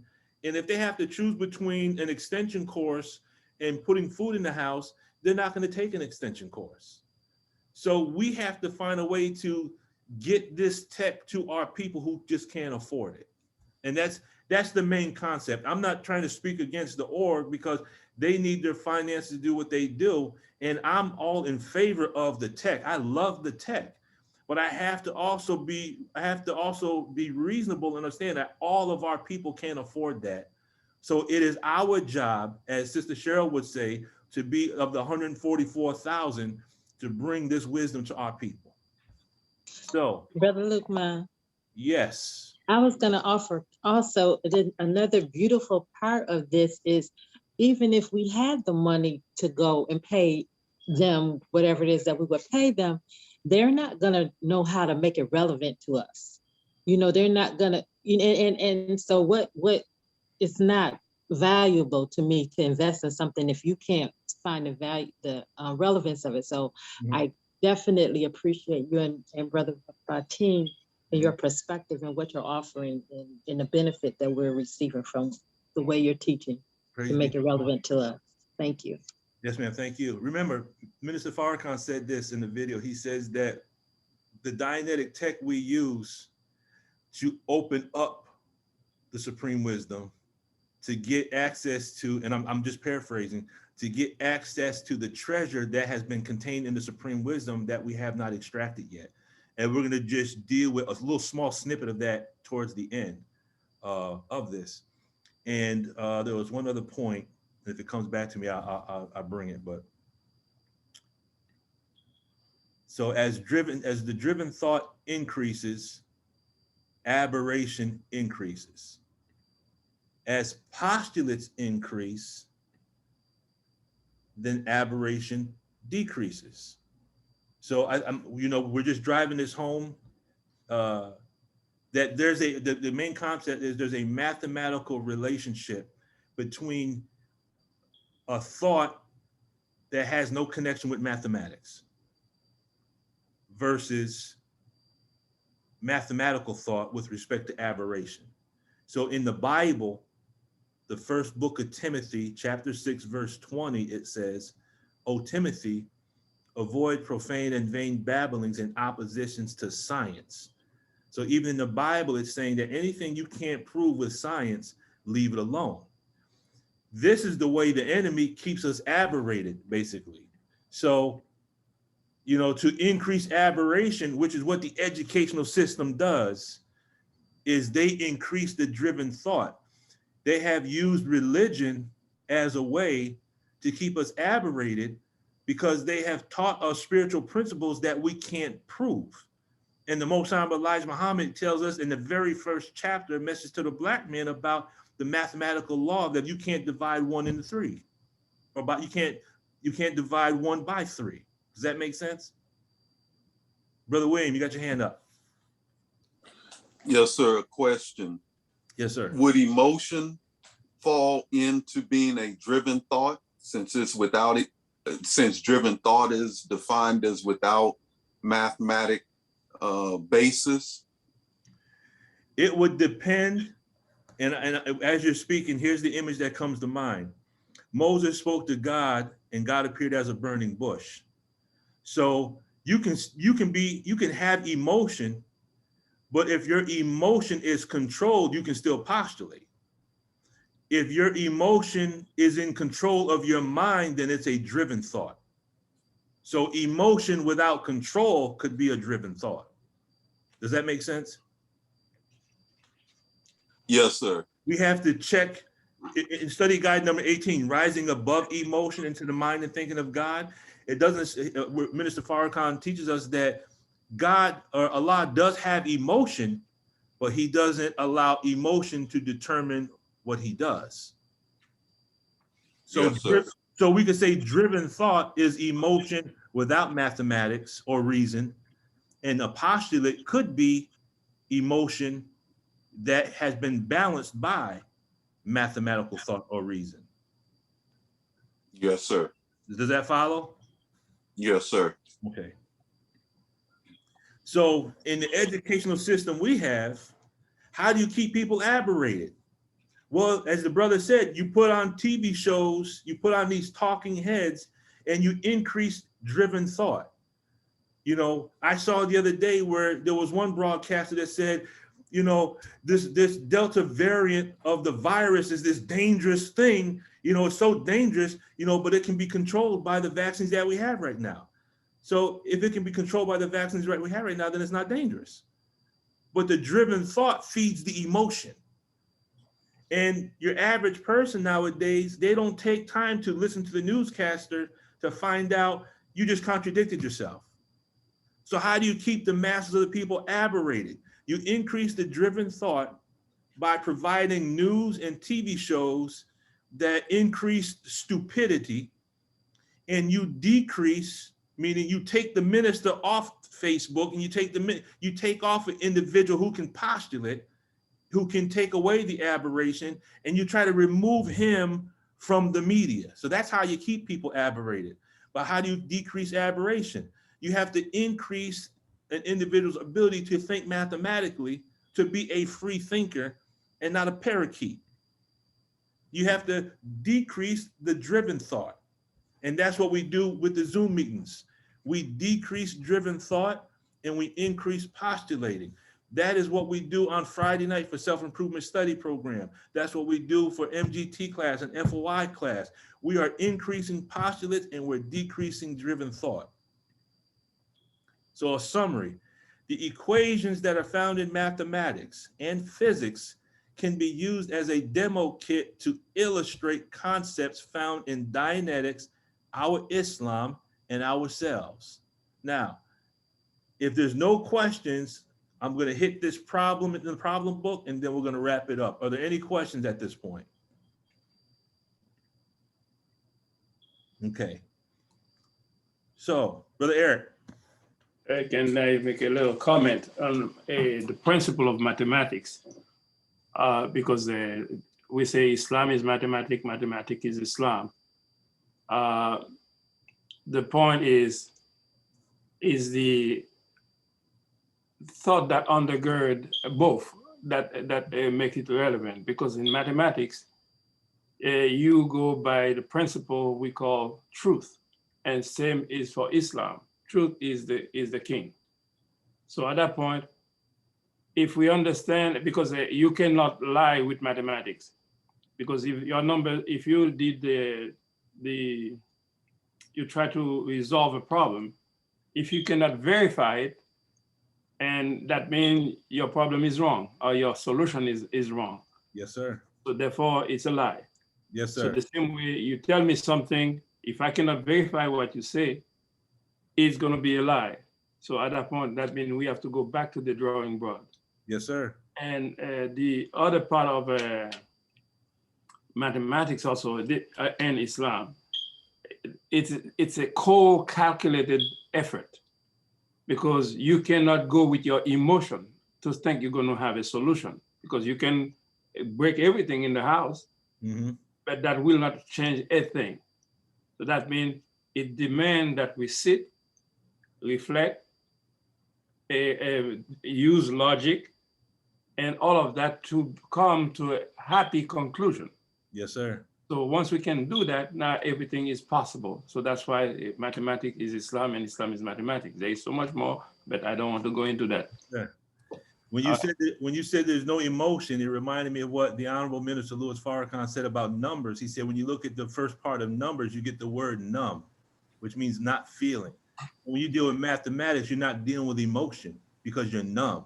You're dealing with what's called objective reality.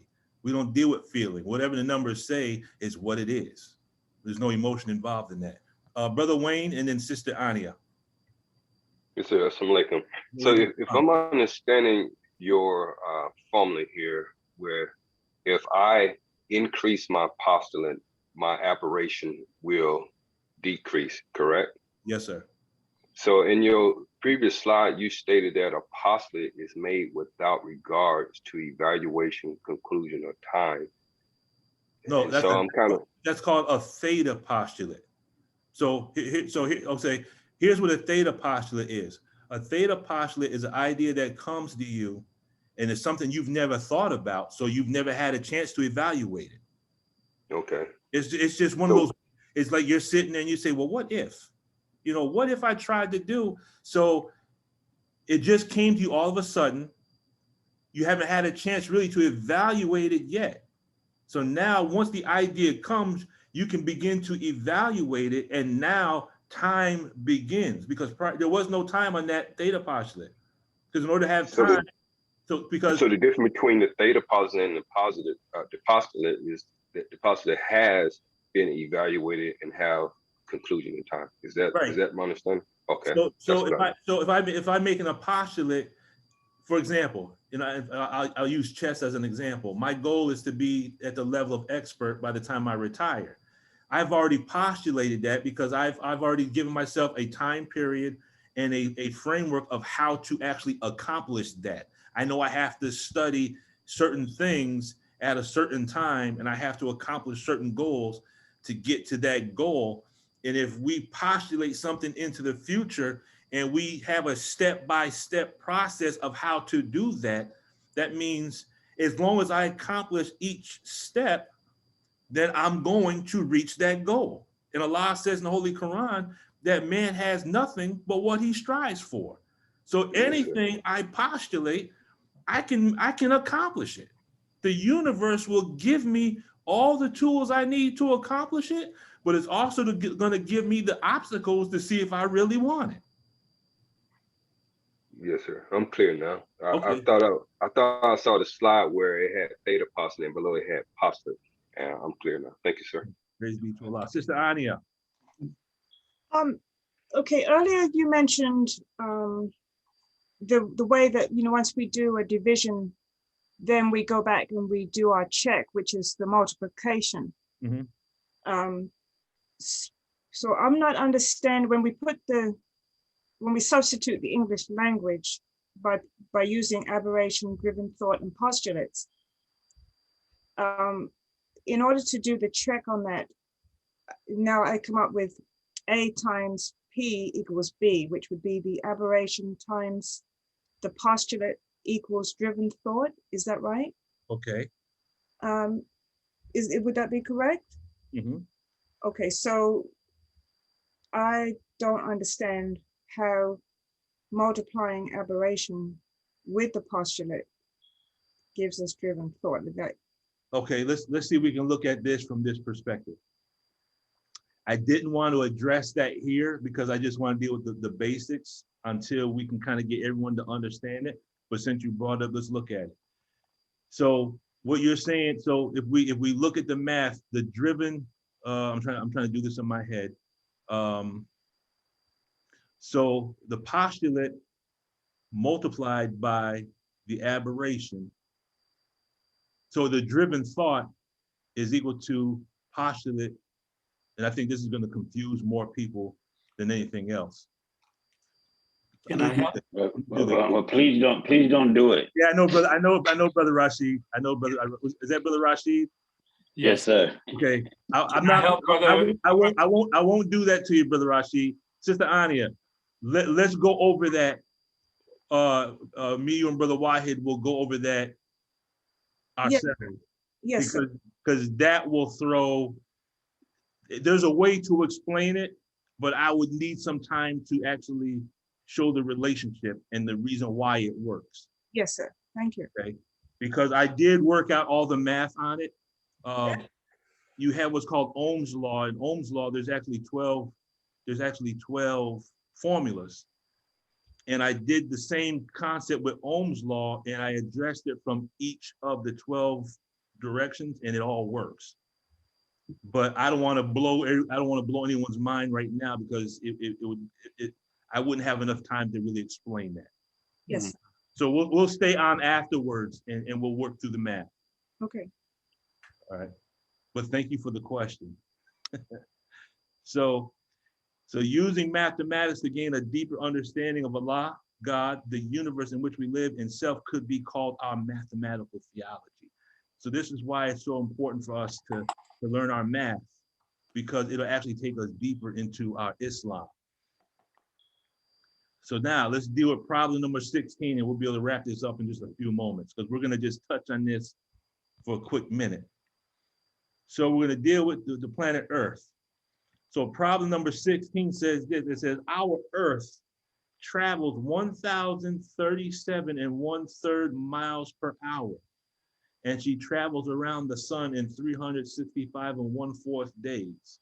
How many miles does it travel in 365 1/4 days? Now, let's look at this as a picture, as it says in Closing the Gap. I believe it's on page 219. It says that the Savior used to teach the believers using pictures, because the more you reach into the picture, the more truth you can extract. And the picture itself was not the truth, but the truth is actually in the picture. So now we have the problem. So now how can we learn something about our own miserable condition from the above problem? Now, what I want to present is not the answer to the question. This is just what I was able to find by Allah's grace. This is just my opinion or what I saw. Everyone might look at this question and see something totally different. So I don't want us to think that there's one answer to the question. Yeah, is everyone with me? We're all good? We're good. We're okay. All right. You deal with miles, you're dealing with distance. When you're dealing with days, you're dealing with time. Now, here's what we're going to do real quick. First, because we can quote the Earth travels 1,037 1/3 miles per hour. That's actual fact number 11. But can we prove it? And if we can't prove it, how can we prove it? given the actual facts that we've been given. So we want to prove the velocity of the earth based on our actual facts. We want to calculate the distance around the sun because it says how many miles does it travel in 365 and 1/4 days. Therefore, we got to calculate that distance that the earth is traveling. And then for extra credit, we're going to actually calculate the velocity of the earth. Well, you said, well, brother Lukman, the velocity of the earth is 1,037 1/3 miles per hour. That's how fast it travels on its axis. That's not how fast it travels around the sun. So if I said, how fast does the earth travel around the sun? The answer is not 1,037 1/3 miles per hour. That's how fast the earth travels on its axis. Does everyone follow? Everyone's with me so far? Yes, sir. Yes, sir. I follow you. Yes, sir. Again, remember, I can't see everyone's face, so I vibe off your energy. I vibe off your facial expression, and if I can't see your faces, then I don't know how the vibe is going. Okay. So here's the three things we're gonna do. Now, what do you see about this formula? A equals B over C. It's the same formula, the same formula, the same formula, just different concepts now. Velocity is equal to distance over time. Velocity is equal to distance over time. Same formula. So we already know how this operates, right? Okay. So now the circumference of the earth is what? Come on, someone say it. 24,896 miles. All right. Okay. What's the time in one day? 24 hours. Okay. So circumference of the earth would be what in that formula? Is it the velocity, is it the distance, or is it the time? Time. Nope, the time would be 24 hours. Hours is Okay.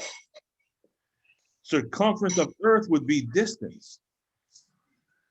So now how do you prove that the earth travels 1,037 1/3 miles per hour based on our actual facts? If you have a calculator, go ahead and do the math. The answer you should get is, and I inputted the number, so you got 24,896 miles divided by 24. Gives you what? 1,037. 1,037.33. And all that is it's 1,037 1/3 in the language of decimals, which we'll learn at another time. So that's how we prove. So when someone says, well, how do you know the earth travels 1,037 1/3 miles per hour? And your response is because I've been taught that the circumference of the planet Earth is 24,896 miles, and there's 24 hours in a day. Therefore, 24,896 divided by 24 is 1,037 1/3 miles per hour. So now we are showing and proving. Everyone with me? Yes, sir. But look, man, Yes. can I ask Yes, a sir. question? Sure, go ahead. This is really kind of off subject, but I was confronting, you know, I know we have the actual facts and you said we have to prove it, but you know, you have devils who say the earth is flat. And when you give them these actual facts, they say, well, how do you know that? How do you prove that? So I was just curious, where did that concept that the earth is flat come from? And I mean, I believe what Master Muhammad taught us, but how do you prove them wrong? How do you prove that the earth is not flat? Show them a picture taken from a satellite, or show them a picture taken from one of the shuttles.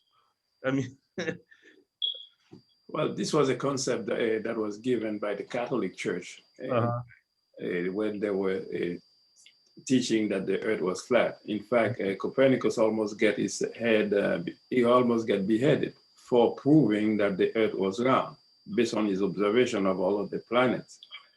He said, if all of the planets are round, there is no way that the Earth can be flat. So now he went, I think his demonstration was through the Pisa Tower. He did some experiment, as I understand, and he was proving how the pendulum that he had swinging end up doing some kind of a circle. So at that point, he praying that he said that the Earth is round, and the Pope at the time did not like that at all, and they almost killed him for that. So I think the minister made a lecture where he said Copernicus punked out. So if he did not punk out, that thing would have been resolved.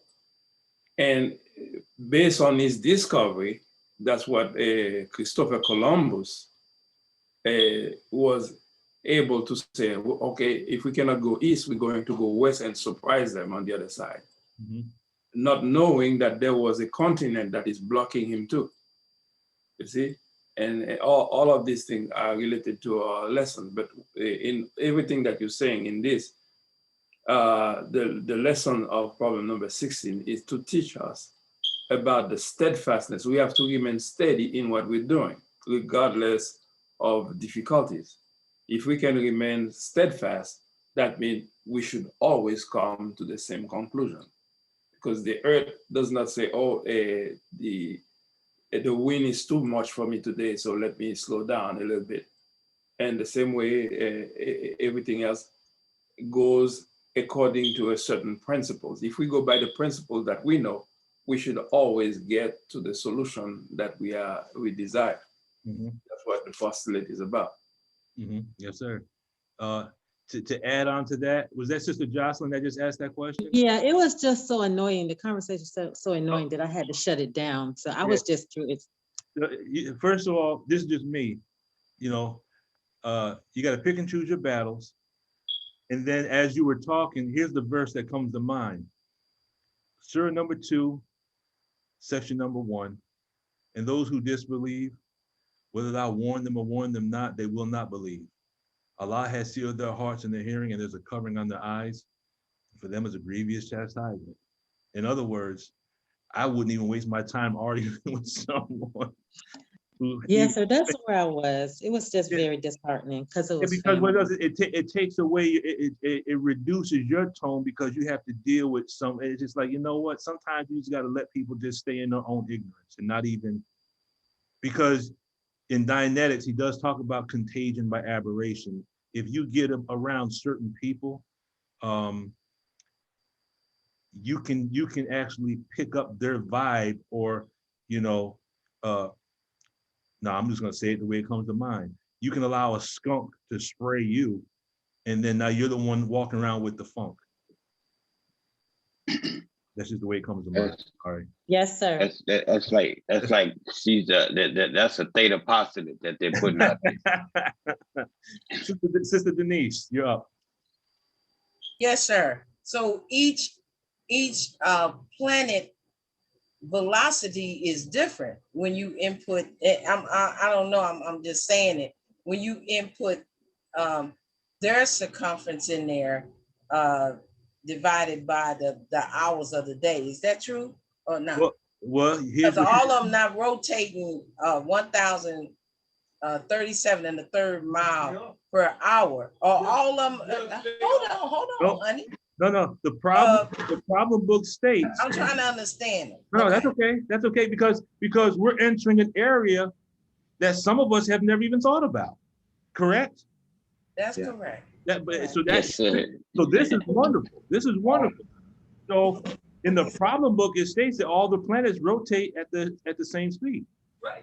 1,037 1/3 miles per hour. However, you have to understand, based on rules of physics, these different planets might not have the same speed around the sun because you have different sizes. Right. And you have different distances.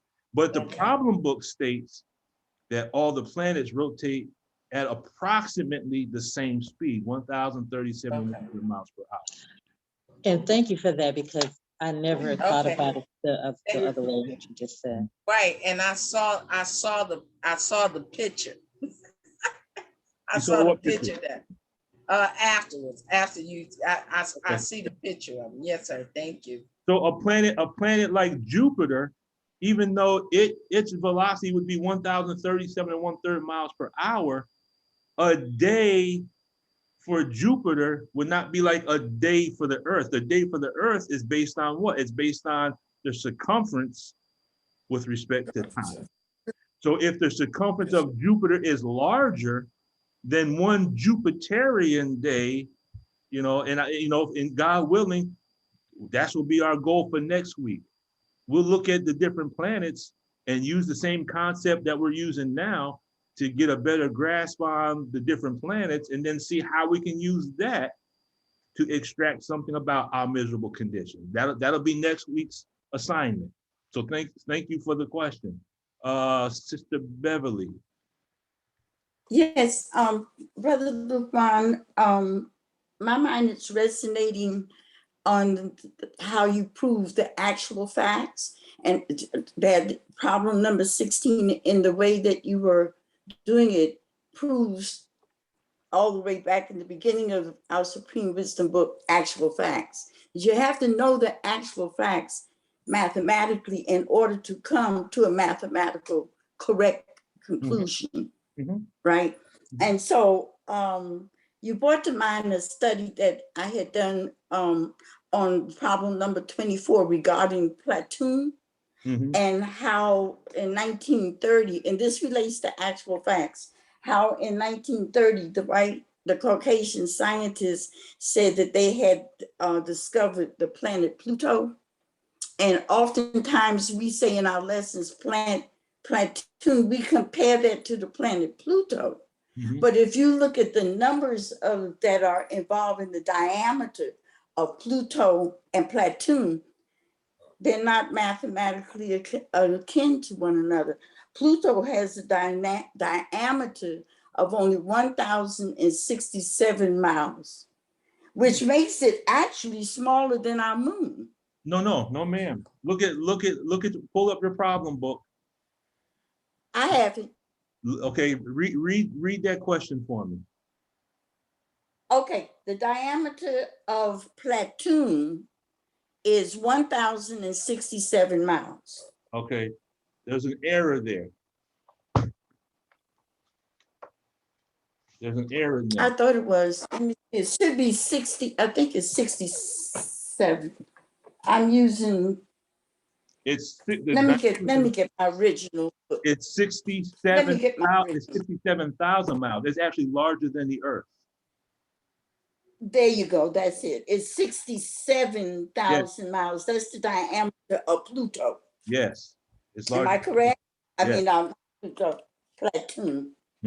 That's the diameter of platoon. Am I correct? Okay, I have it now. Okay. So platoon's diameter. No, go ahead. I'm sorry, correct? No, go ahead. Platoon's diameter is 67,000 miles. Oftentimes I hear us say that platoon is Pluto.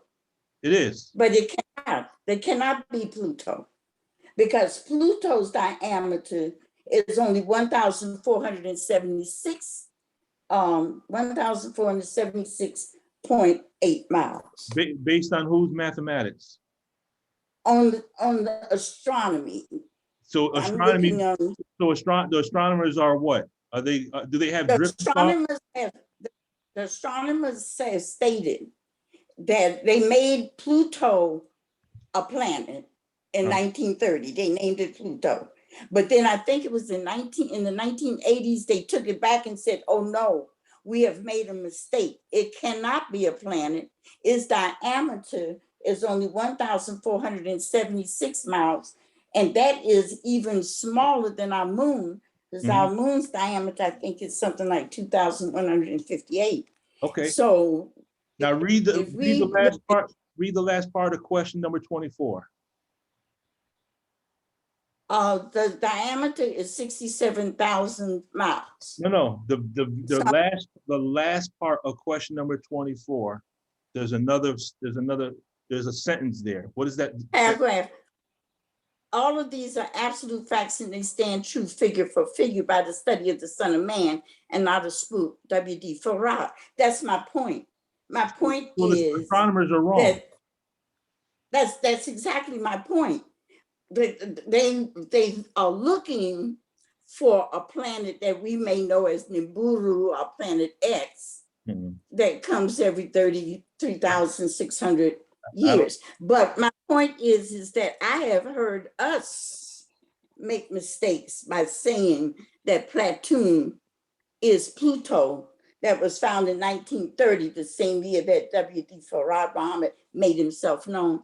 And I just wanted to bring it out that our Platoon is not the Pluto that they were talking about. No, that's my point. No, Pluto and Platoon are the same thing. It's just that they called it Pluto, we called it Platoon. It's the same planet, two different names. So what you're saying is, Platoon is Pluto. Yes. But that the Caucasian astronomers just misidentified our Platoon. Yeah, they're wrong. They're incorrect. They're gonna call they call their planets based on the Greek and Roman gods. Doesn't necessarily mean that that's what we call them, but the planet Pluto and Platoon, we're talking about the same planet with two different names. Because if you read in the Theology of Time, I believe the Most Honorable Elijah Muhammad even went as far as to say that the word Platoon means little fool. Or he made reference to that planet as being the little fool who was the furthest away from the sun. So that probably means it has a perturbed orbit then. Just like we do, don't we? Doesn't perturb mean aberrated? I'm not sure about the dynetics part of it, but in astronomy, perturb means that it can travel within our solar community and then back out again and then back in again. It has a different orbit than all the other planets because it's considered to be the 9th planet, but at one point in its orbit, it actually comes inside the orbit of Neptune. And at a certain point in time, Neptune, for a small window of time, actually becomes the 9th planet, and Pluto becomes the 8th. That's just, it has an abnormal rotation. So where did you say the messenger talked about the little fool? That was in the Theology of Time? It's in the Theology of Time. I also believe it is in, it may actually be in the message.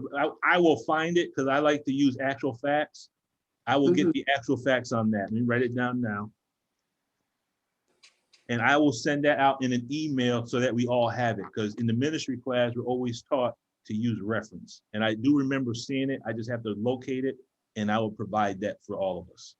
Okay, I would appreciate it because I think that I may have a misunderstanding because I'm thinking that if it was, this is just me, if I may speak freely, that if Platoon is Pluto, then why isn't it called Pluto in the Supreme Wisdom book? I'm only saying that to say that it makes me curious to wonder if Platoon is something that we don't understand just yet or have not grown into the knowledge of just yet, and that are we confusing the two?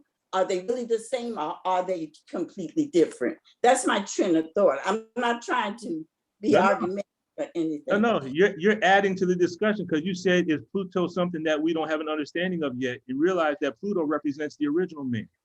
So then you're saying the original man we don't have an understanding of yet. That's true. We don't know who we are. So your rationale is working.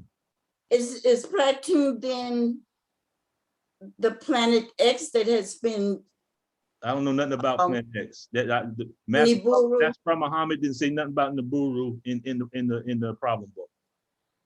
No, I know he didn't say it in the problem book, but this particular problem took me to the study of Nibiru, because in the ancient writings, they talk about a planet that comes so close to the planet Earth every 3,600 years.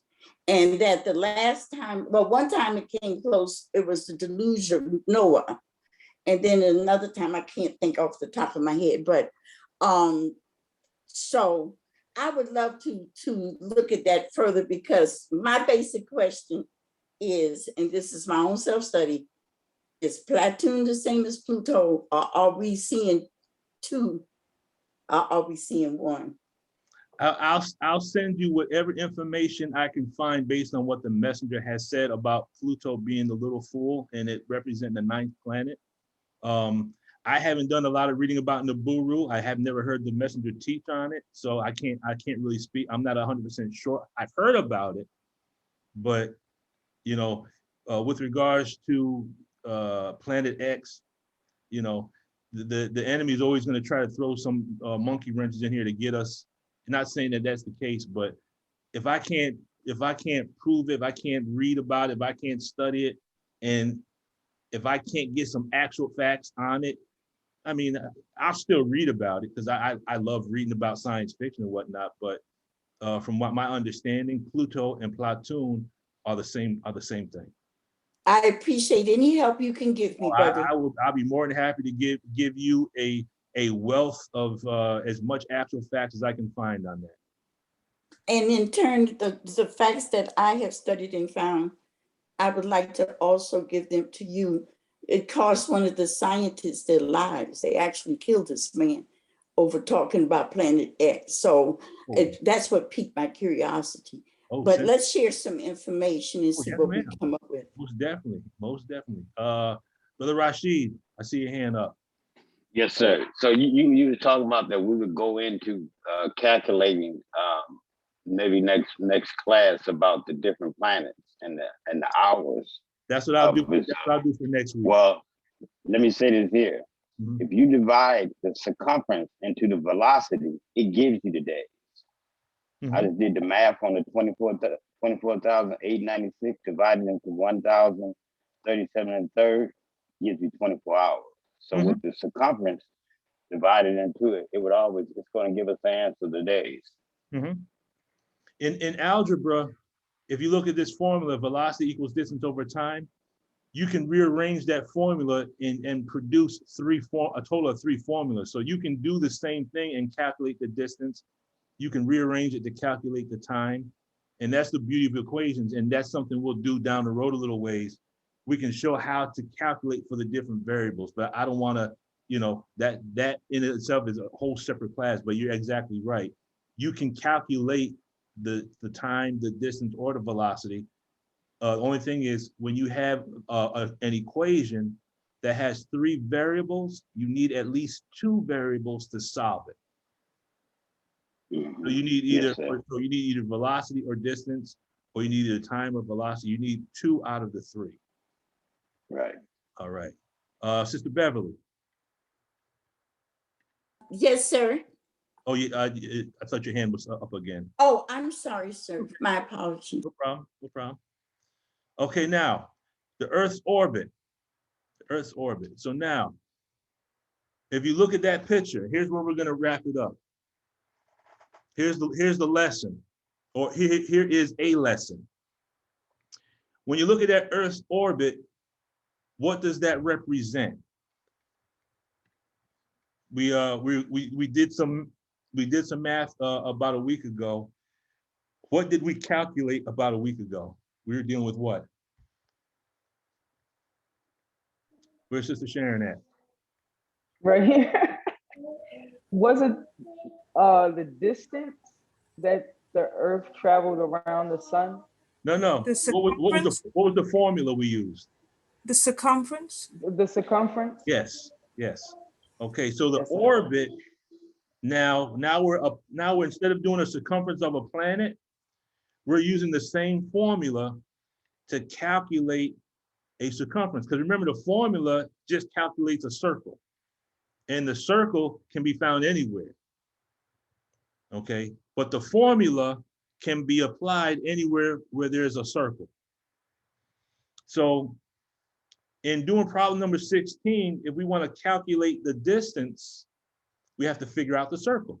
It's just, that's the simple part of it, circumference. Now, last week, we showed two formulas. Does anyone remember one or the other? Or do you have it in your notes? Pi times diameter. So you got pi times diameter. And what's the other formula?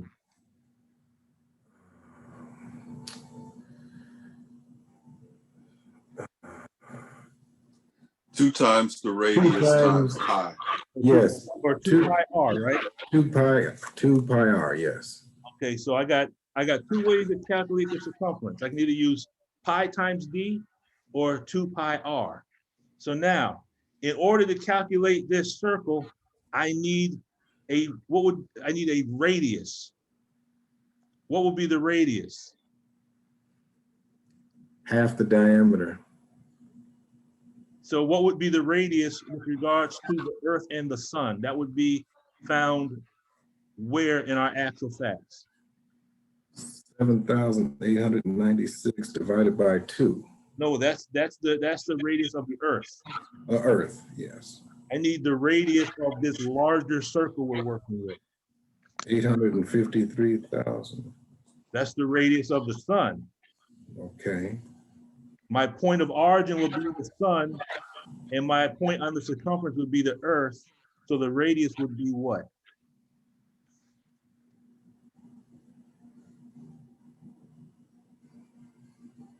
$93 million miles. 93 million miles. That's going to be my radius.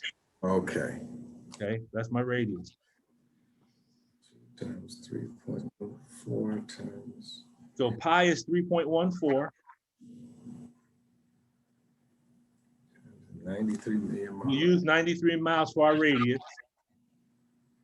And actually, it will actually be a little bit longer than that because you'd have to go to the center of the Sun, right? Which would be half of the 853. But I didn't want it because that amount, that number doesn't change the answer that we're going to get.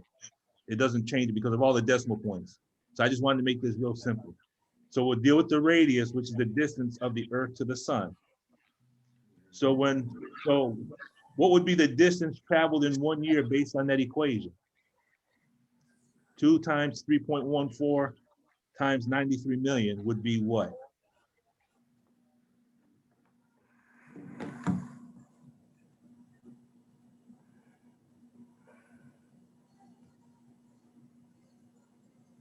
$186 Let's say again. 186 and a lot of zeros. 186. What are you multiplying together? The 93. Times what? 2. Times 2, and then you got to multiply that by 3.14. Oh, 584,040,000. So that's how many miles it travels in 1 year.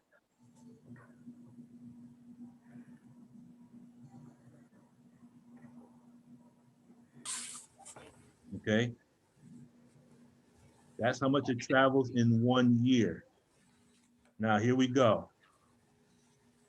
If it travels 584,040,000 miles in 1 year, how many days are in a year?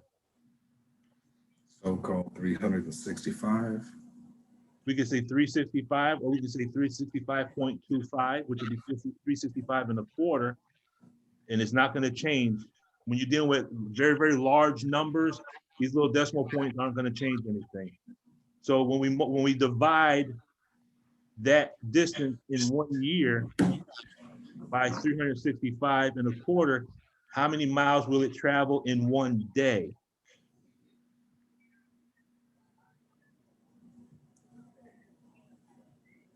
It all comes down to just basic multiplication, division, addition, and subtraction.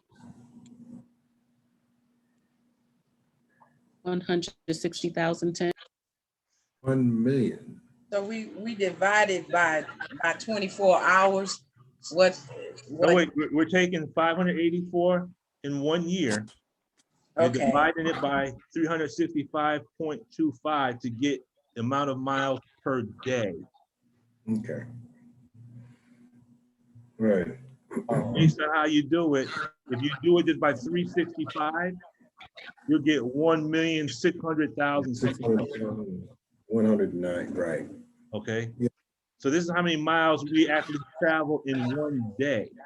Oh, 584, right. 584. So now how many hours are in a day? 24. So we divide that number by 24.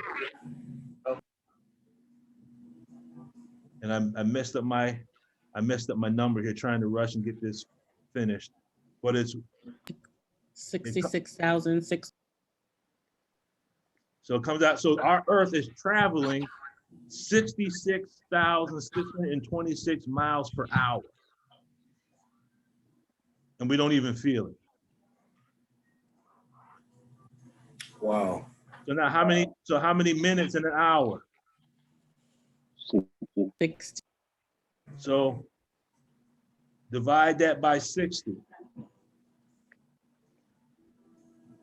1,110. So we travel 1,110 miles per minute. Now how many seconds are in a minute? 60. So we travel how fast every second? 18.50. And if you round up to whole numbers, you get what? 19. 19 miles per second. 19. That 19 again.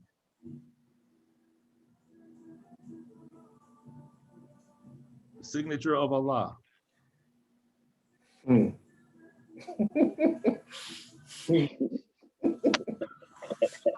Praise be to Allah.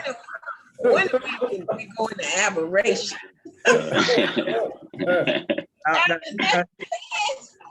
Say what? I was just thinking about I can't hear. no wonder people goes into aberration. Ooh, we traveling that fast? Yeah, we traveling. Oh my God. But now here's the lesson. Here's the lesson. Here's the lesson that I saw. This is what I saw. After the Earth travels such a great distance at such a great velocity, in 1 year, where will it be? Look like inside of us. It'll be the same place it was a year ago. Why? The Earth has to obey the mesh universe postulates because the Earth is effect and not cause.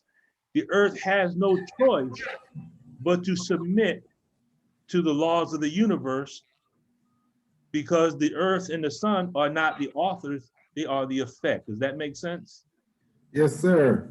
Okay. So now, for the Earth to be at a different point 1 year later, it would have to change its what? What would have to change for the Earth to be at a different location in 1 year? Its orbit. Its orbit. And how would it change its orbit? What would you have to change in that equation to change its orbit? Would you have to change the speed of the rotation? No, because you would just be getting to the same place quicker. The shape of the Earth? What part of the formula can you change? If you had to change anything, what could you change? Circumference. How would you change the circumference? By changing what variable? Speed.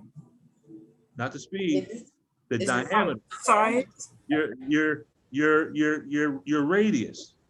The size. Which tells you if the sun is Allah and the earth is us, what happens when we get closer to Allah? What happens to our velocity? It does what? Increase. It'll increase. So the closer we get to God, the faster we move. Does that make sense? Yes, Yes, sir. Yes, So sir. is that way into the burden that the earth is carrying? That's a whole nother. So in what way, Ania? Well, the minister says it's the burden of sin. So once we remove that burden of sin, which changes the weight of the earth, that can change the size and velocity. So what you're saying is, and we know the earth is 6 sextillion tons. So what you're saying is if the earth was less than 6 sextillion tons, it would change the orbit and make it go quicker. Is that what you're saying? Yes, sir. Yeah, you're absolutely right. If we change the weight of the earth, if we calculated that variable in there, the earth would travel faster because it wouldn't have as much weight. The So weight now, could be the aberration. I'm sorry. You took. Go ahead, because I was about to. Go ahead, sister. Like it made me think of the weight being the aberration. You throw off that weight, it travels faster. I was about to say it, but you beat me to it. That's why we go into auditing, because when we can get rid of this emotional weight, now what happens to our tone? Increases. It increases. What happens to the work that we do? What happens to our postulates? Everything increases. What happens to our self-determinism? It increases. It increases.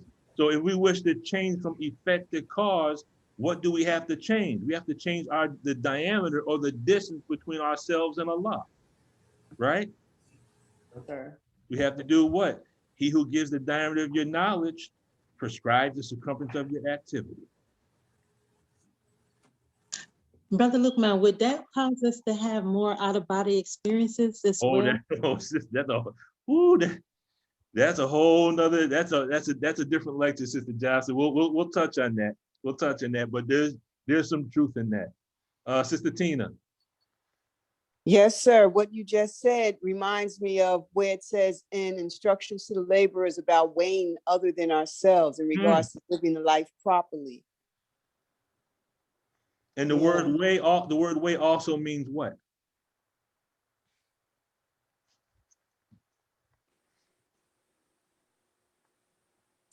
A path. If someone is that postulate? Is that postulate to weigh? If you look up the word weigh, it also means to think.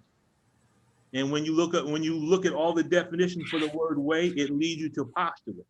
Yes, sir. Go. Yeah, see, you had a what if moment. Yes, sir. What happened? See how your tone went up when you had the what if? Yes, sir. Yes, sir. Brother Rashid, your hands up. Yeah, I have to admit that last portion that we just went through, it was gradient for me. Mm-hmm. But I know I was following it. But when I listened back to it, I know I'll be able to put it all together.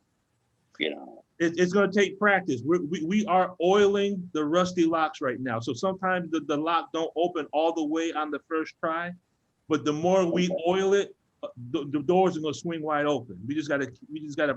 You have to. It's like we have our classroom, and then the teacher gives homework, and it's up to the student to do the homework because it helps to reinforce the concepts when they come back to class. So we have to do now. If you want me to put together some homework problems, I'll be more than happy to start sending out some assignments. Work with that. Because I can work with that. Okay. So, dear family, does anyone have any thoughts, questions, comments, or concerns before we kind of land this plane? Brother Lukman. Yes. Did you have a hand up? You had a hand up? Sister Tina, you got your hand up?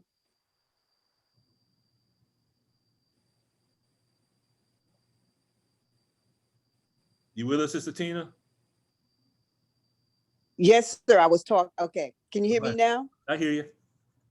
When we were talking about, well, you made it clear that the earth, it's not traveling at 1,037 and 1/3 miles per hour around the sun. It's traveling on its own. It's turning that on its own axis, right? Yes. I never understood that before. So that means as it's turning on its own axis, it's traveling around the sun 365.25 days, right? It takes, okay. So each planet is traveling the same on its own axis. So it made me think that we all have the same thing, but how we get around the sun is our own business. In other words, as planets, different planets, you have to respect each other's travel. Teach. And what is that in Dianetics? The cycle of life, start, change, stop. So that's the travel of each planet on its way around the sun. Start, change, stop, and then we go again, another cycle, right? It just made me see how we're all different planets. Like you said, Pluto represents us, furthest from the sun, because that's how we've been made.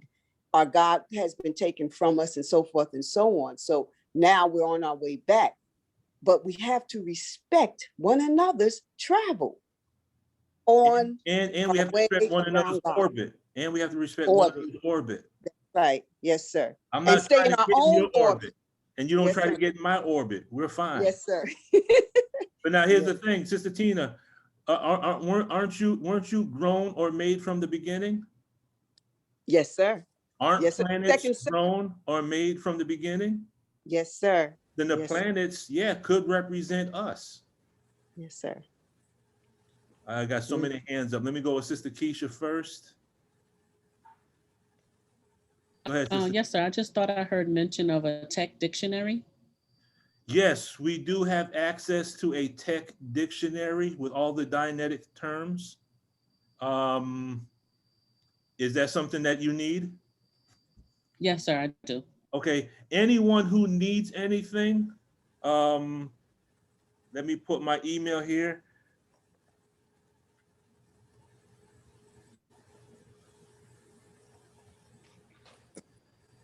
Send me an email to this email address.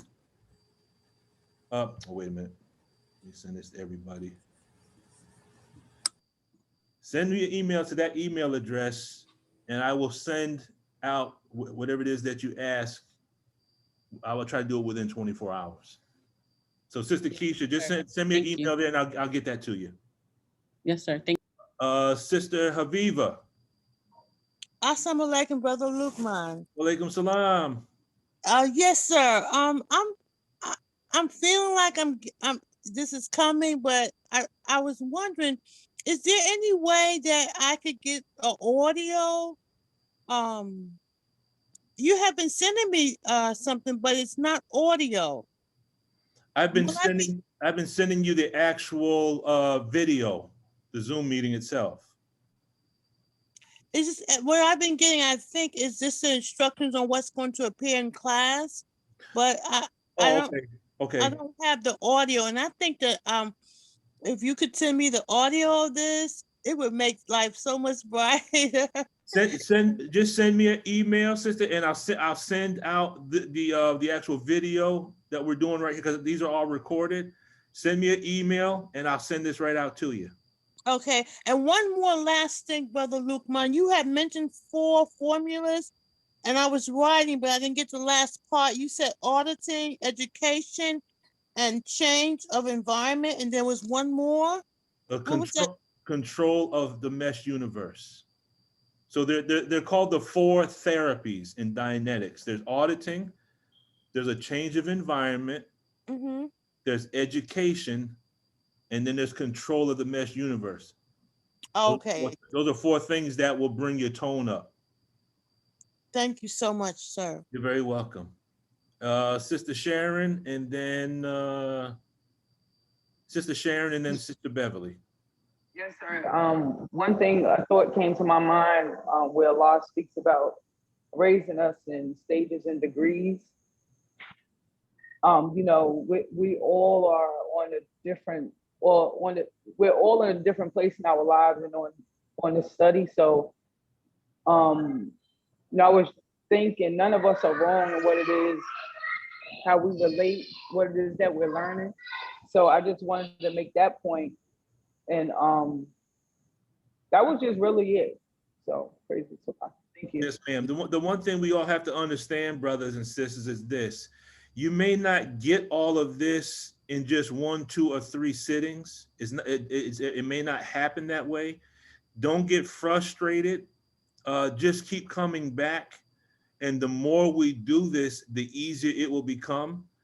And as the sister was saying, whatever cognitions you have, those are for you. You know, it's like the Matrix. You know, when the Oracle told Neo, you know, what she told Neo was what he needed to hear for his journey. And he didn't have, there was no reason for him to share certain aspects of what the Oracle, a Black woman, shared with him. He needed to hear what he needed to hear to keep him traveling. So your cognition is what you need, because the way I explain problem 16 and the way Brother Eric explains problem 16 were not the same, but we were both right, because I understood his perception and his perception was correct.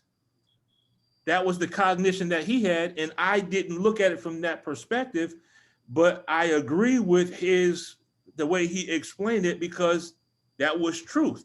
Remember, Allah says in the Holy Quran, Surah 28, verse 51, Allah's wisdom has many connections. There's not one way to understand Allah's words. Allah's wisdom doesn't work like that. If all the seas were ink and all the trees were pens, and then you add 7 more, we couldn't exhaust the words of Allah. So we can't take Allah's word as being one-dimensional. There's many different ways. Every God that's in this classroom right now is going to see the mathematics from a different perspective. So Sister Sharon, thank you for that observation. It was 100% right on point. Sister Beverly, then we'll get ready to close out. Yes, sir, Brother Lukman, this is such an interesting, awesome conversation, especially, and I forgot exactly who said it, but the sister that was saying that we need to respect each other's path and how we develop. It resonated with me in Lost Found Muslim lesson number 1, question number 8.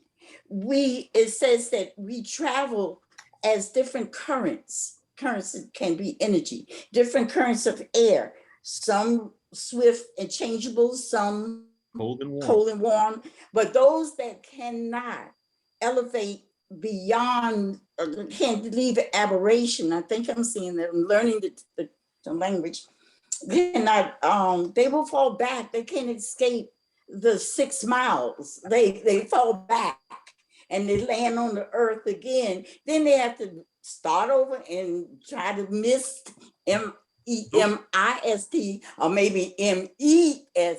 Go back to the beginning and go over it again and pick up what it is. And then start up again.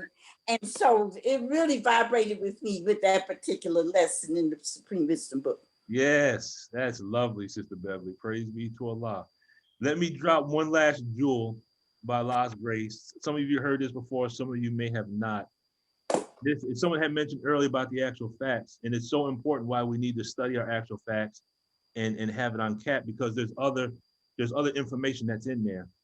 And the one thing is this, and it's just one of the things that I found by Allah's grace, is that there is a saying that no man is an island.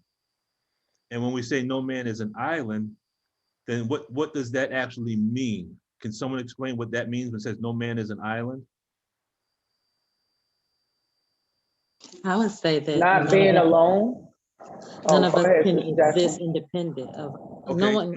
We can't exist independent of each other. That we all depend on one another. Right. So no man is an island means no man is independent. And an island is a landmass surrounded by on how many sides by water? All sides. 4, all sides. All sides. So if water represents knowledge and an island is surrounded on all sides, then it's surrounded by water by how many degrees? 360. 360 degrees. So 360. So if an island could represent a person, what type of person would it represent? A person that had what? Knowledge. Source of knowledge. 360 degrees of knowledge, right? Right. Yes, sir. Do we know of at least one individual that has 360 degrees of wisdom? Yes, Honorable Minister Louis Farrakhan. And who else? Let's go up a little higher. Honorable Elijah Muhammad. Muhammad. Okay, so now, what is the square mileage of the islands? 1 million. 1,910,000 square miles. What year is in that actual fact? 1910. 1910, which is what? That was the year that Nasrallah Muhammad first came. Right. So there's more jewels hidden in the wisdom. That's why we each have to find our orbit, and then we share the wisdom in our orbit, and then we all. Now, Sister Denise, where's your tone scale? Where's your theta at? I was about to tell you. We felt you come up, sis. I felt that energy. Came, who's that sing all the way live? It's all the way live. I'm up there now. All right. Yeah, I'm up there. Thank you so much. Oh, praise be to Allah. That means it worked, huh? Praise be to Allah. I feel like I'm not floating now, and I'm not having an out-of-body experience or anything like that. But I'm not proud where I was. You're not where you were. No, okay. I am not. Praise be to the gods. Praise be to Allah. And thank all of you all, everybody. Thank you, and thank Allah for coming to the classroom. I want to mention today's, because I lose track of my days. Tomorrow morning, 10 a.m., Brother Batin and Sister Belinda have their group Supreme Technology Workshop. Do the same thing, but they use he uses the handbook for pre-clears, and he does with music, kind of like what I do with the math, but he handles we go into some real deep stuff with music. So I'll put your emails in the chat so I can add if I don't already have your email, so I can add it to the mailing list, and I will send that out today. So if you want to join Brother Batin and Sister Belinda's group tomorrow, you can do that. God willing, this Saturday, we're going to do part 2 of the chess theology workshop for those that want to see the spiritual side of chess. We had an extraordinary class this past Saturday. Would anyone like to just give some nuggets for those that were not there to kind of maybe entice them to join us on Saturday? I'll say I've been a chess player since I was 13 years old, and love the game. But this class that brother's teaching made me stop playing, and I just want to learn all over again. I want your Mustakim in learning it. Yes, sir. Thank you. Anyone else? Yes, sir. Assalamu alaikum. Walaikum salam. I wanted to say that I knew the power of the chess pieces, but then when you brought out the power of the squares on the board, I found that to be quite interesting. And I'm looking forward to pulling out and dusting off my chess set. Okay, so here's what we'll do for Saturday. We're gonna deal with the power of the real estate. We're gonna talk about the power of the squares. If you have a chess board, pull it out. But I'll have a chess board on the screen, and we're gonna deal with a little bit of just basic mathematics. That formula that we saw today, we're gonna be using that same formula for chess. But what we do that makes things different is we use the Holy Quran as our chess manual. So inshallah, that will be Saturday night at 6 p.m. Brother Lukman, just correlating this class with the chess class, going forward, playing, I'm gonna strive to proselyte more than using, empty driven moves, because, the way you broke it down was just so amazing. And not just because you know the piece, you know how it moves, but you strategize, and to adequately position myself before I attack. That was very powerful. Mm-hmm. Yes, ma'am. So I went back. Who was that? That was Sister Denise. I Beverly. think she- Go ahead, Sister Beverly. Go ahead. You had a question? I went back and reviewed after you did the landscape of the chessboard. I went back and looked at the different pyramids, the Mayan pyramids, the Egyptian pyramids, what is it, Angkor, in Cambodia and whatnot. And I was able to realize, very elementary, that there are chessboards throughout planet Earth. When you look at the chessboard, the way you presented it, and I went back and looked at those pyramids and where they're located, et cetera, et cetera. I was like, the Earth is a big chessboard. Wow. Wow. Interesting. Yes. When you look down on the chessboard, it's almost like you're looking down at a pyramid from above, and the center of the chessboard is actually the top of the pyramid, and that's what you're trying to control, the top of the pyramid. Absolutely. And when I looked at the Mayan pyramids, and of course the Egyptian pyramids, but then when I looked at, is it Angkor Wat, I think it's pronounced, the one in Cambodia, it has a lot of intricacies, but all of them have that capstone. And that capstone, and you said it so beautifully Saturday, every time I think about a capstone now, I think about that black stone in that corner square. On the chessboard? Yes. On the chessboard. So I'm like, there's a capstone in each one of these pyramids, and how it is studied that these pyramids actually are guiding posts, if you will, on our planet, even for those that travel intergalactically, on UFOs and stuff. I just looked at the Earth as one great, it made me look at the Earth as one great big chessboard. Let people beat up on you. Yes, definitely. Sister Ania.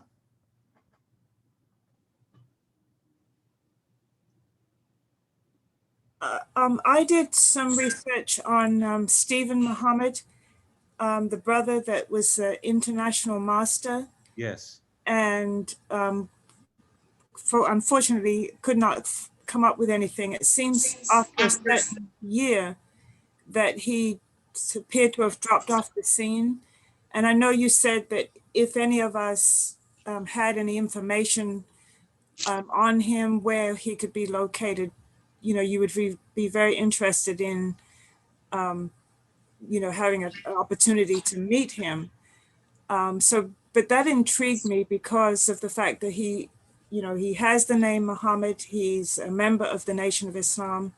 So I just wanted to bring that up. If anybody has a contact for him or knows anything about him. Brother Aaron, they have a group that meets on Sunday for Closing the Gap. Brother Aaron actually knows him. He's a study group coordinator down, I think, in Savannah, Georgia. Oh. So he's going to try to make contact with the brother, and inshallah, Albany, Georgia, sir. He might be there Saturday, and if he's there Saturday, then the floor is his. I'll sit back and listen. I'll take my notes. Praise be to Allah. And then, and also from that too, I found some websites where they actually break down the way that each piece moves. So I had a chance to study some of that, and I'm just so excited with all of these classes together, and the whole concept that Sister Beverly just mentioned about the Earth being one big chessboard, and also the strategies. That is what intrigues me too, is the strategies that you can apply to all of the different aspects of our life, to marriage, to business, science, to warfare, just strategies of life, period. Most definitely. Yes, ma'am. Sister Beverly and then Sister Denise.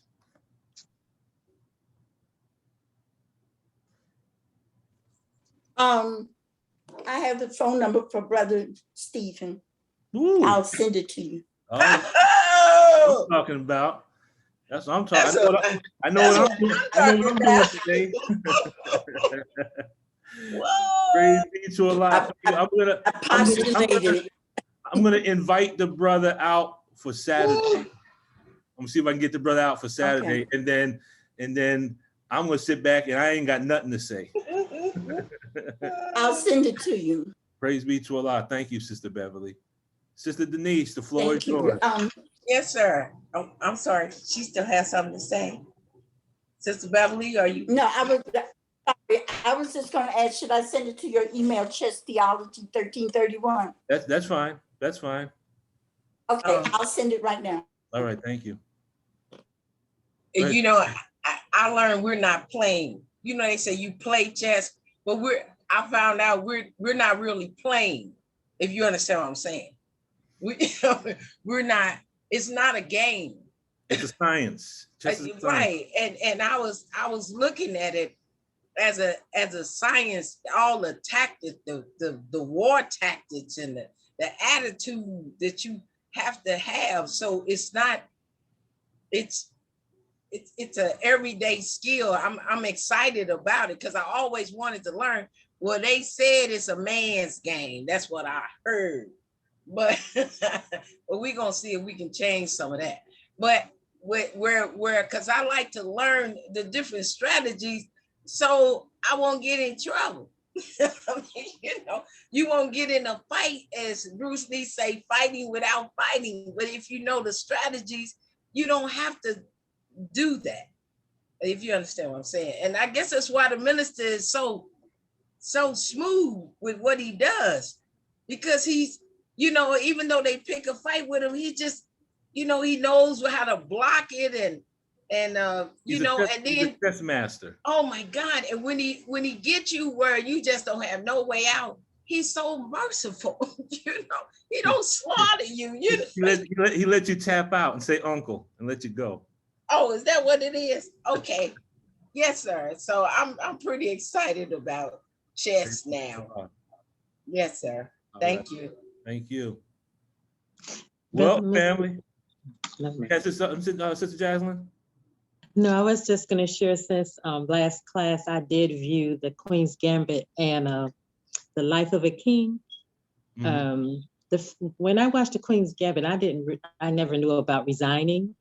I think that's what you just said, as far as tapping out, that would be the same as resigning. Mm-hmm. And the one with The Life of the King that I loved about it was when what's his name? Cuba Gooding? Yes, thank you. When he was teaching the young people about chess, and he was saying that chess was this, protecting the king. He says your life, and the message was, one wrong move and you lose it, you lose your life. And I love that analogy that he offered them. And he was, mostly talking to young Black males, the youth, and just using chess to emphasize the value of life. And I just thought it was a beautiful moral in the movie. Mm-hmm. In that movie, he also teaches the children this. He says you got to play the opening with the end game in mind, right? Mm-hmm. That's the same as postulate. That's a postulate. Oh, that movie is good. That movie is real good. The postulate. Sister Deborah, you got the floor. Yes, sir. I Googled Little Buddha, but there are a couple of them that come up. Which ones are we watching? The ones with Keanu Reeves? Yeah, the one with Keanu Reeves is the one we taught on a couple of weeks ago. If you're dealing with Buddhism, Little Buddha is the one with Keanu Reeves. It came out in 1994, if I'm not mistaken. Okay. And I do have my daughter here. I'm sorry. I have my daughter here, and so she's been listening in. So I guess I'll send you an email because she wants you to tutor my granddaughter in math. How old? 14.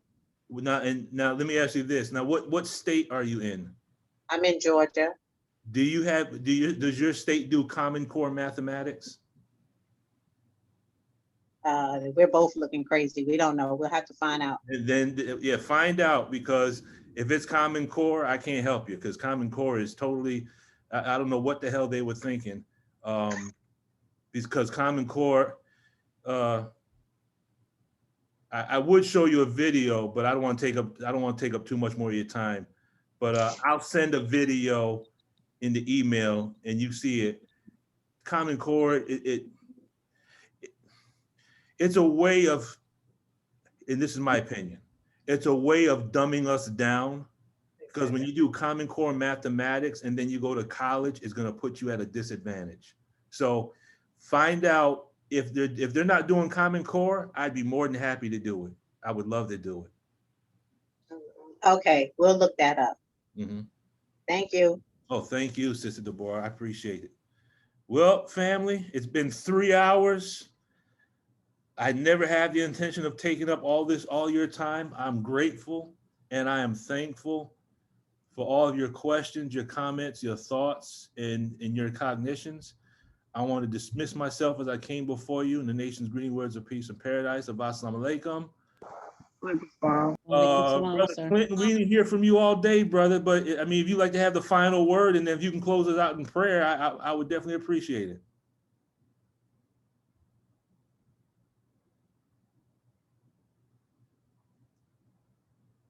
You with us, brother?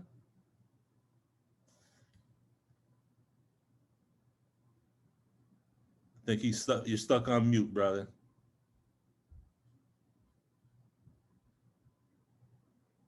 All right, well. Okay, all right, no problem. Let's go ahead and close out. Who would like to close us out in prayer? Brother or sister, it doesn't make a difference. You got it, Sister Jasmine? My son said he'll do it. Oh. Okay. Oh, let the baby do it. Let the baby do it. Who'll do it?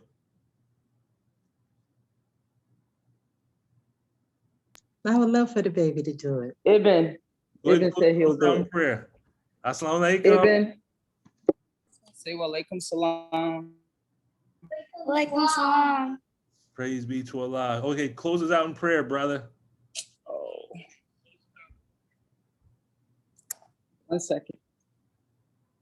Stop. Okay. Close us out in prayer. Just say your prayer. Come on. Yep. In the name of Allah, the Beneficent and Merciful. Surely I have turned myself to thee, O Allah, trying to be upright to him who has originated the heavens and the earth, and I am not of the polytheists. Surely my prayer, my sacrifices, my life, and my death are all for Allah, the Lord of the worlds. No associate has he, and this am I commanded, and I am of those who submit. O Allah, thou art the King, there is no God but thee. Thou art my Lord, and I am thy servant. I have been greatly unjust to myself, and I confess my faults. So grant me protection against all my faults, for none grants protection against faults but thee. And O Allah, turn away from me the evil and the indecent mortals, for none can turn away from me the evil and the indecent mortals but thee. O Allah, make Muhammad successful. Make the true followers of Muhammad successful, as thou didst make Abraham and the true followers of Abraham, so that thou were praised and magnified. O Allah, bless Muhammad. Bless the true followers of Muhammad, as thou didst bless Abraham and the true followers of Abraham, so that they were praised and magnified. Amen. Amen. Thank you, sir. Thank you. Thank you, young brother. Amen. Praise be to Allah. Thank you, brother. That was beautiful. Yeah. What's your son's name? Ibn Kareem. Say again. Ibn Kareem. Ibn Kareem.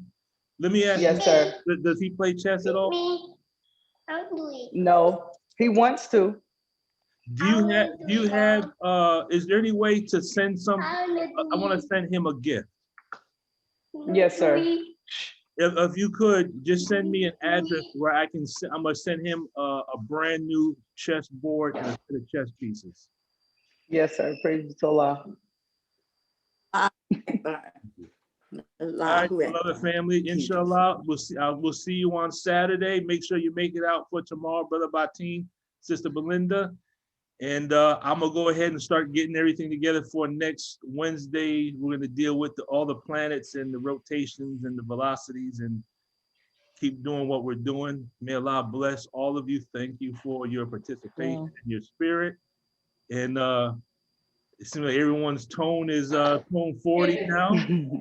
Yes, sir. All right. Praise be to Allah.